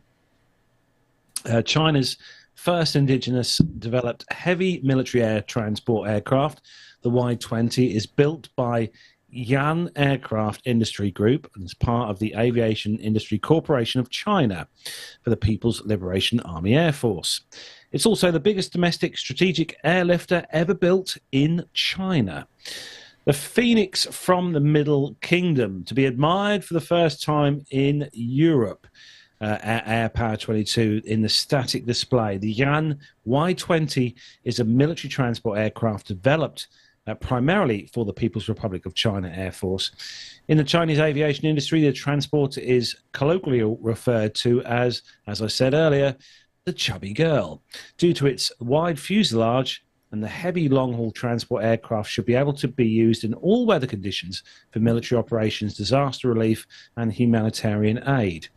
On April 9th in 2022, 6 Y-20 aircraft landed for the first time in Europe at Belgrade's Nikola Tesla Airport on a transport flight from China. The Y-20 is a large military transport aircraft. The project is being developed by Yan Aircraft Industrial Corporation and was officially launched back in 2006. The official code name for the aircraft is Kunpeng, after the mythical bird that can fly for thousands of miles, described by the ancient Chinese Taoist classic Zhangzi. My word, Matt, you should have had this story.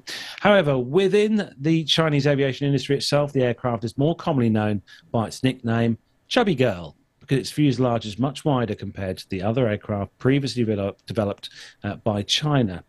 The Y-20 uses components made of composite materials. The composites are now produced in China, whereas in the past they had to be imported. The Y-20's cabin incorporates flame retardant composite developed by the 703rd Institute of the Chinese Aerospace Science and Technology Corporation. The 703 Institute was created in March 2009, with the development taking 3 years.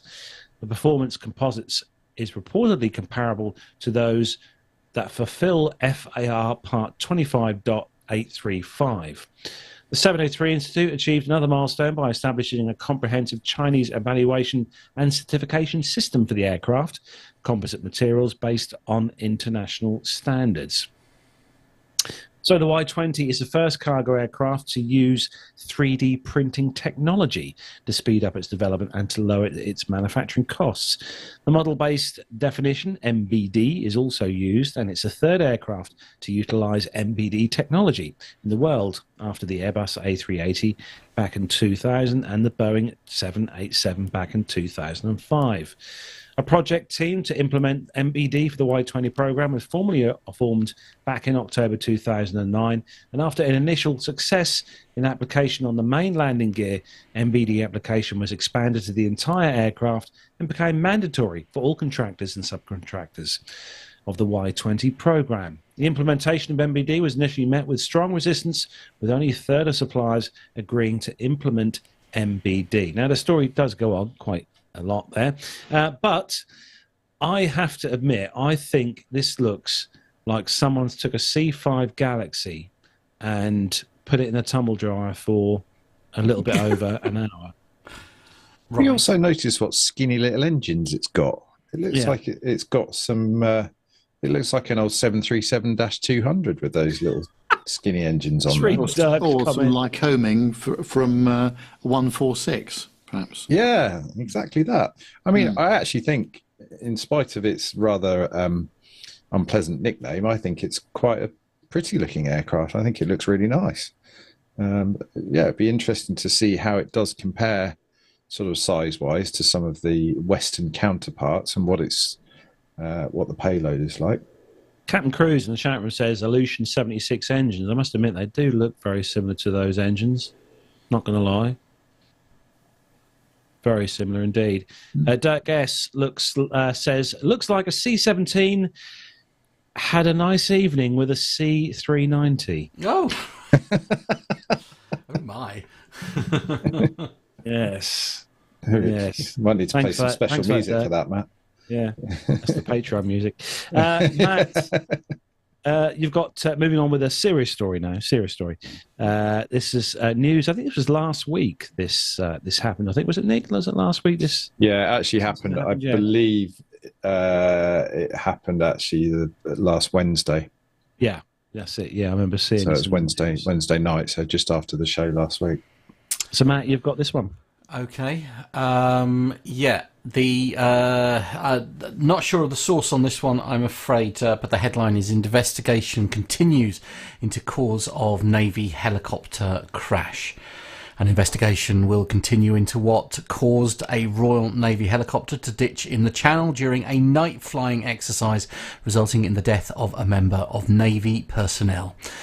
There were 3 crew members on board at the time of the incident, and 2 of them were rescued and taken to hospital, the Ministry of Defence has said. The Merlin helicopter crashed off the coast of Dorset on Wednesday night during the training exercise with the HMS Queen Elizabeth aircraft carrier, according to the Royal Navy. The family of the deceased, who has not been named, have been informed. The Prime Minister Sir Keir Starmer posting a message on X, deeply saddened to hear of the tragic death of a member of the Royal Navy. My thoughts are with the family and loved ones during this painful time. Defence Secretary John Healey described the news as dreadful. He told the PA news agency while on a visit to HMS Diamond in Portsmouth, "Dreadful news, truly dreadful news. I use dreadful because this is what everybody connected with the armed forces dreads. News of personnel in service dying. All my thoughts and the thoughts of those in the wider Navy I've been with today are with the family, the friends and the close colleagues of the one we have lost today." In a statement, the Royal Navy said that it is with great sadness that we must report a member of the Royal Navy has died following a training incident last night. Our thoughts are with the family who have been informed and all those affected at this sad time. A full investigation will take place. The incident involved a Merlin Mark IV helicopter in the English Channel near Dorset that ditched while conducting night flying exercises with HMS Queen Elizabeth. There are no other fatalities or serious injuries. David Learmont, an expert in aviation issues, called the Merlin Mark IV a sophisticated helicopter which is pretty resilient, saying it is very unusual for such an incident to happen. On the investigation into the cause of the incident, he told PA if there was a technical aspect to this, they are going to check out all the helicopters that are like this one to make sure it's not going to happen to them too. If they have a reason to do so, they will say we'd better ground all the others until we know the reason why it happened. The Merlin Mark IV helicopter is used by the Royal Marines, and has been deployed globally to provide disaster relief. It is considered the world's most advanced amphibious battlefield helicopter and can carry up to 24 troops, according to the Royal Navy.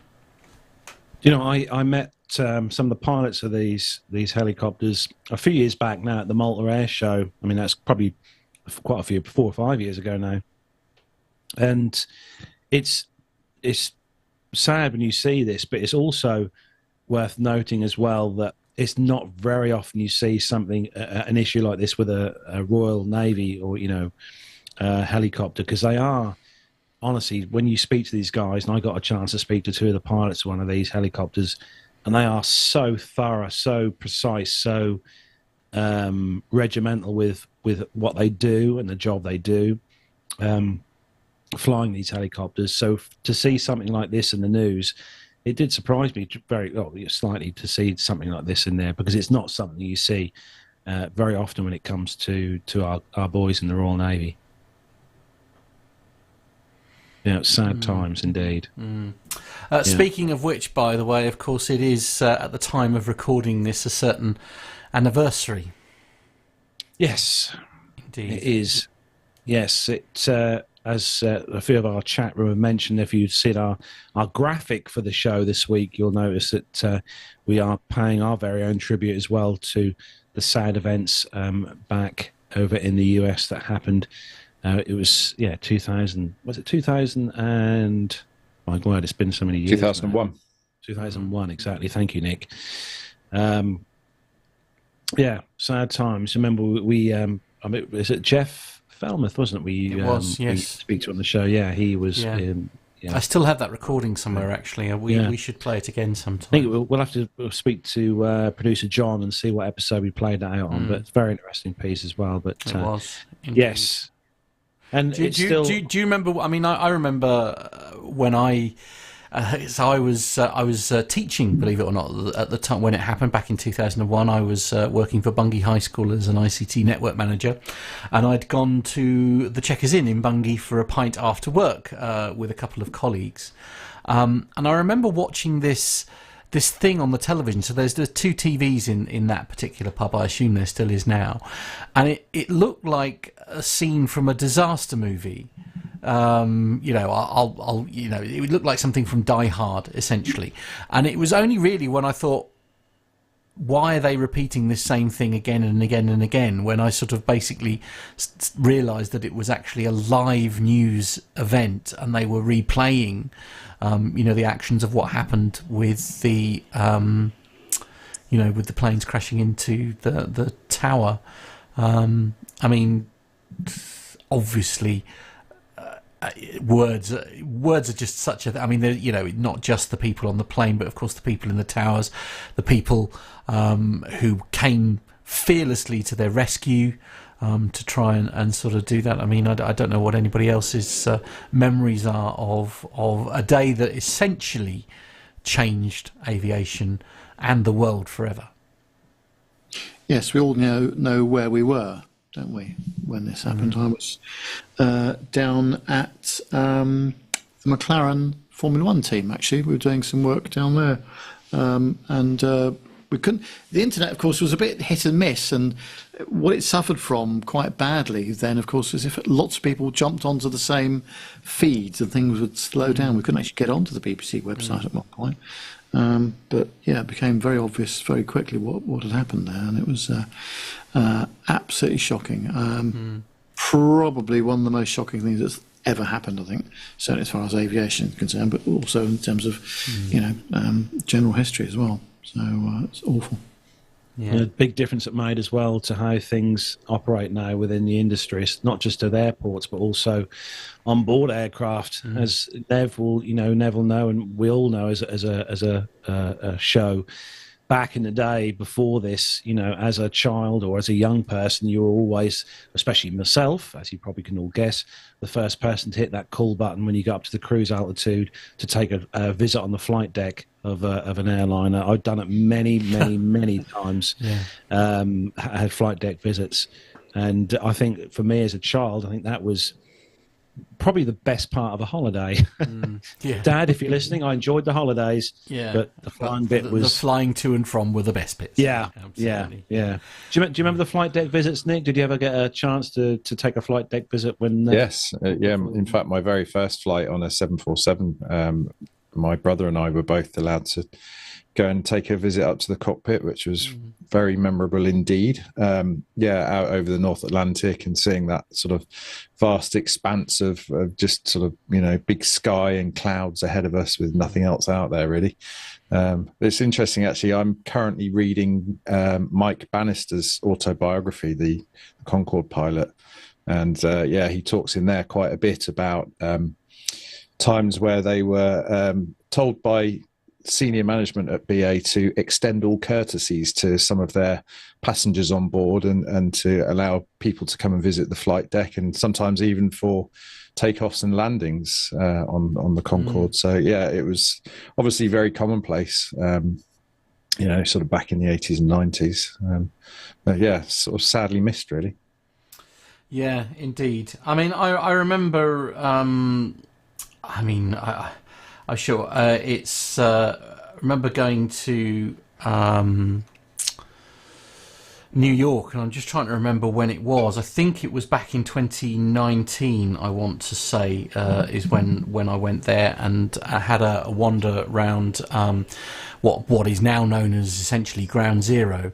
And I remember sort of there's a very, very moving memorial that is in the spot where it once was. And if genuinely, if anybody gets the opportunity to sort of visit that place, I highly recommend it. It is a very poignant place, and well worth a visit to sort of pay your respects to. Our cousins from across the pond. But indeed, our thoughts obviously are with everyone who's been affected by the events so many years ago now, isn't it? It's it's almost unbelievable, isn't it, how long ago it was? But I will just say that if you are travelling these days on board a commercial airliner, and I know I've spoken to our very own Andy about this in the past as well, and a lot of our other friends who are all pilots, Captain Al as well being one of them.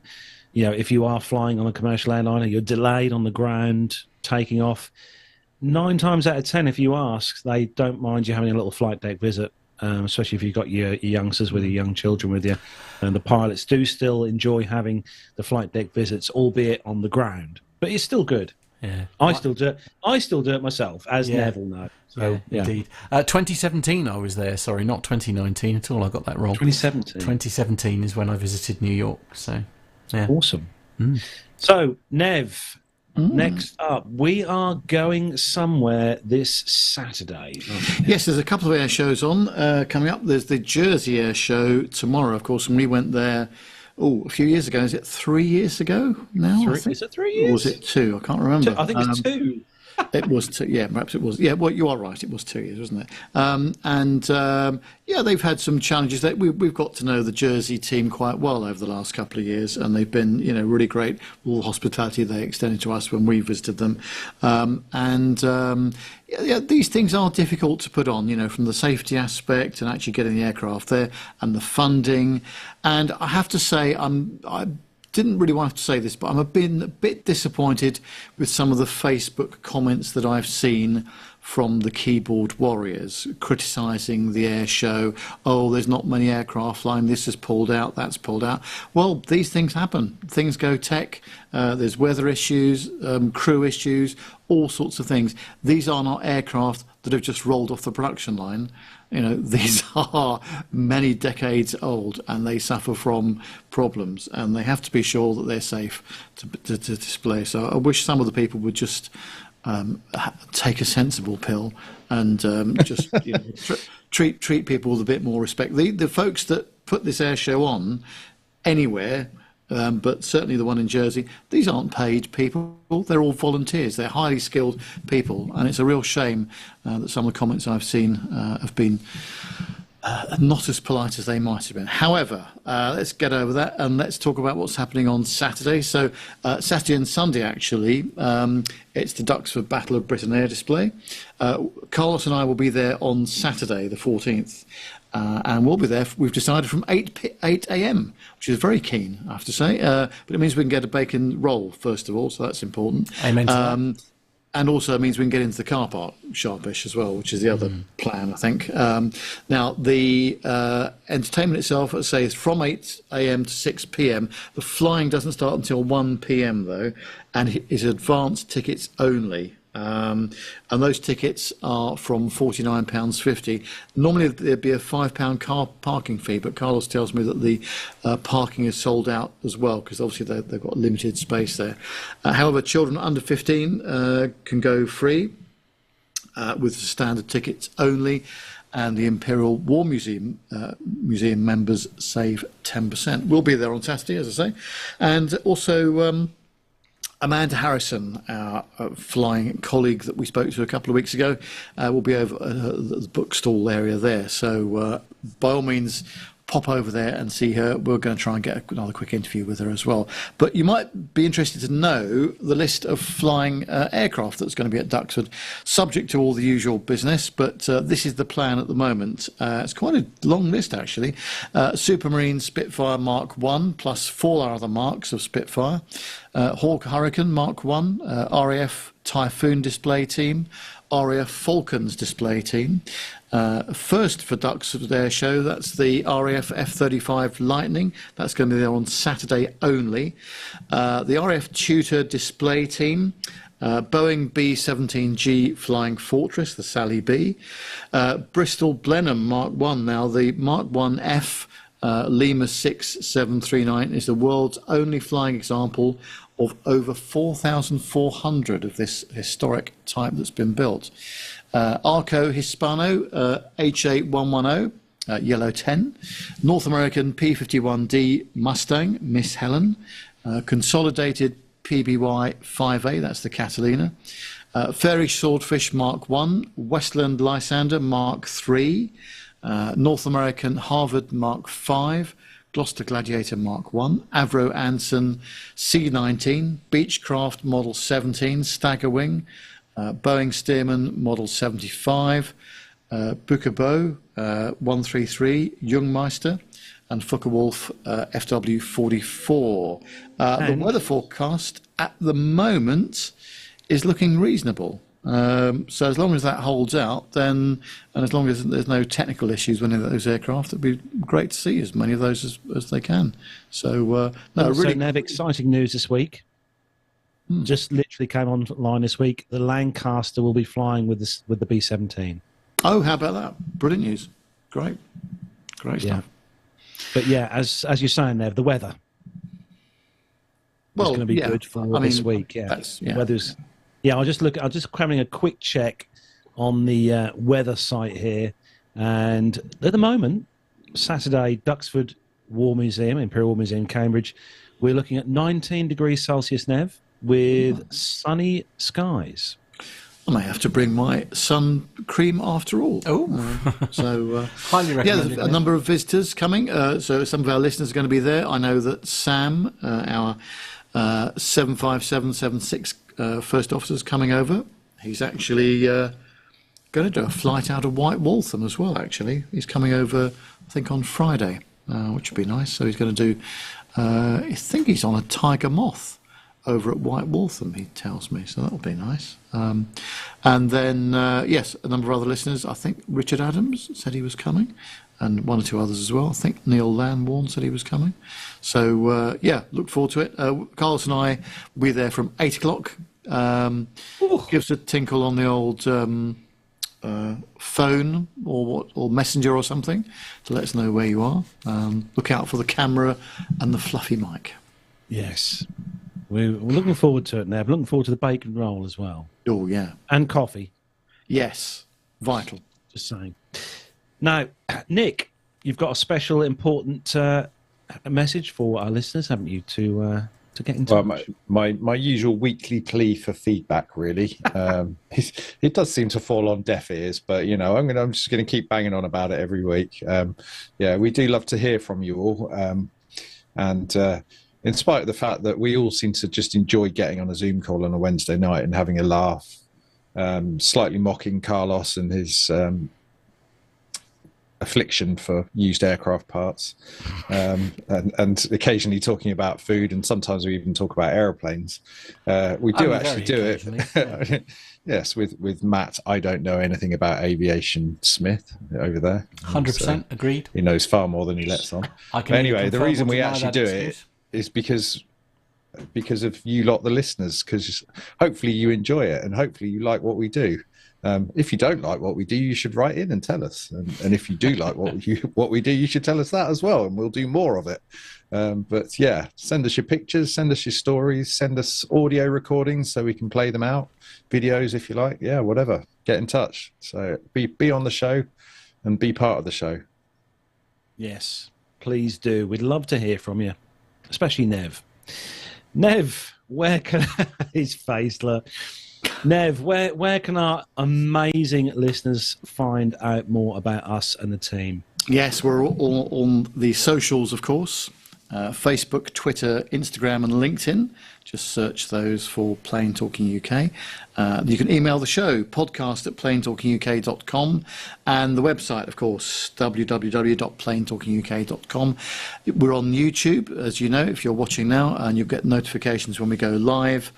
And you can help shape the conversation of the show by joining us in the chat room, as many people have done. Just look for Plane Talking UK on YouTube. You can also become a Patreon, as many people have done, and that really does help us keep the show on the air. So you can either give us some money by Patreon or by PayPal as well. Just go to the website and the details are on there. Yes, we would love to hear from you. And just reading Jonathan Warner's comment in the chat room, Nev, apparently he's going to send us 12,300 photos he took last week at the air show. Oh, good. Nice. Yes. Just so he's not using real film, isn't it? Otherwise, that would be an expensive visit to the chemist. It would. Could you imagine that? Can you Could imagine? you imagine that these days? Was it the 110? Well, no, he'd be using a 35mm roll film, so you can only get 36 pictures on one of those. And the way he's motoring through stuff, that would be an expensive thing. So, God, I still remember those little bags you used to put the films in, didn't you, with the self-adhesive strips, and then you'd post them in the... oh, my word. That's showing my age now, isn't it? Oh, blimey. Seems a long time ago, doesn't it? Yeah. Right, that is where we are going to wrap up this show, episode 519 of the podcast. Thanks, everyone, for joining us this evening. Thanks to all the chat room for joining us this evening as well. Lovely to see you all in there. And also a big thanks to everyone who downloads the show as an audio podcast each week. Thank you to you, one and all. Quick round robin. Nick, what are you up to next week?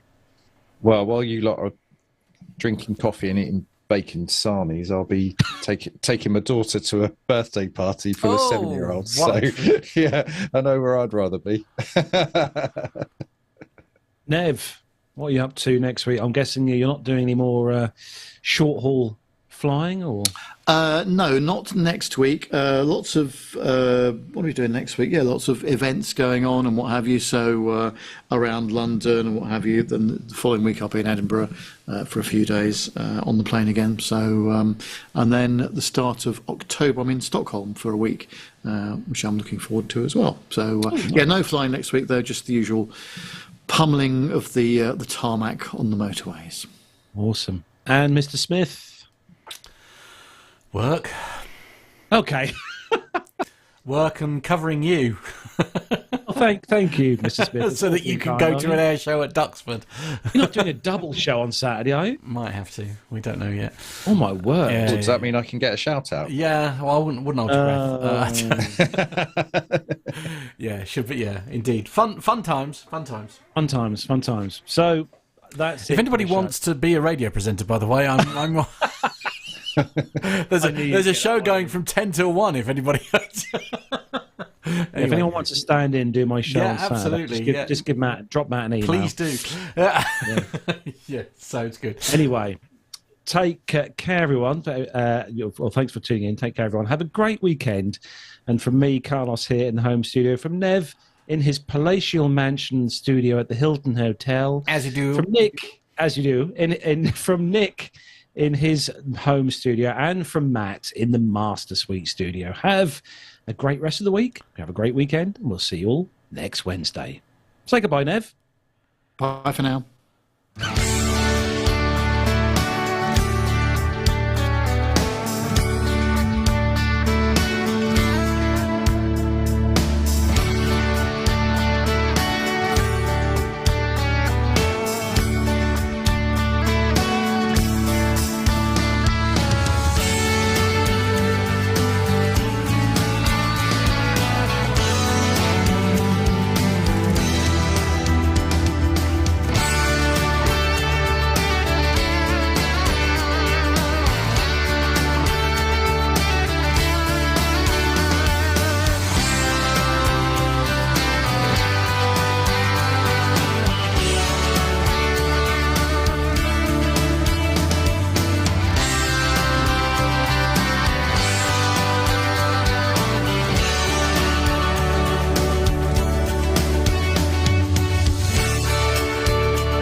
And there we were, done. Well, you know, that's a lovely beer. Right. Okay. I can't believe I only brought one of these. I should have got some more. Right. Okay. What have you got? It's Memphis Boulevard IPA. Grapefruit infused, and it runs at 6.5%. It's rather nice. I can't Sounds have good. anything grapefruit based anymore. I don't Right. think it's got grapefruit in it, Matt. I'll have to get you one. Ooh. Okay. I'll give it a try. I mean, 6.5%. Hello. That's a number I like. Why can't you have grapefruit? Statins, mate. Yeah. Fun. Doesn't say what the ingredients are, funnily enough. Of course, grapefruits are all the rage now, aren't they? Oh no, that's pineapples. Oh, are they? Oh, pineapples. Yeah. I see. I love pineapple. Sounds like fun. Anyway, poor Nev is nodding off at his desk, bless him. Yeah, He's we're had a going to very let busy him. day. Yes, thank And you. Nev has got a very comfortable bed to sleep in this evening. It looks Yeah, it is actually. Yes, I don't know if I can show that to. No, probably. Look there it at is. that. Oh, look at that. Yes. Yes, Flowing sheets of crispness. yes. I don't know whether I can bring up a. Can I bring up a picture of it? Probably. It should take over like it does. 'Cause you're Yes, on that. I know what you mean. Yes, let's see if I can. We'll miss you, Mazoos. Shame you can't join us Saturday, Mazoos. That'd have been good to see you. It would. Yeah. See you Yes. Saturday, Mr. Warner. Mr. Warner's driving down from. Out of Mongolia. Mongolia. Yeah, Mongolia, Spain. Well done, Mr. Smith. Yeah. Bless. I'm still hoping that Armando's going to bring down the PT UK jet down to Exeter and come and pick me up. Right. Okay. Is that not happening? You do it in Hawker. You do it in Hawker. Yeah. Oh, here we go. Look, there we are. Look at that. Blimey. Look Nice, at isn't it? that. Now that's a sweet. Looked a lot nicer when the sun was out, Nev. Yeah, I know. It was. Yes. Looks. Is there another room at the back then? Yes, there is. Yeah, yeah. It's more of an Drawing. apartment than a room, actually. Oh, word. But yes, thank you to the Hilton Hotel for upgrading me, but I've paid for it in the meal, I'm sure. Right, okay. Yeah, fair enough. Yeah, indeed. All right then, Right, Mr. Bounds, we better enjoy say- your stately mansion Yes. for the night. And Thank you. yes, I don't think we need any words to say goodbye to. Instead, what I think we'll do is we'll pop up a picture instead. Take care, everyone. We'll see you next week. Bye bye.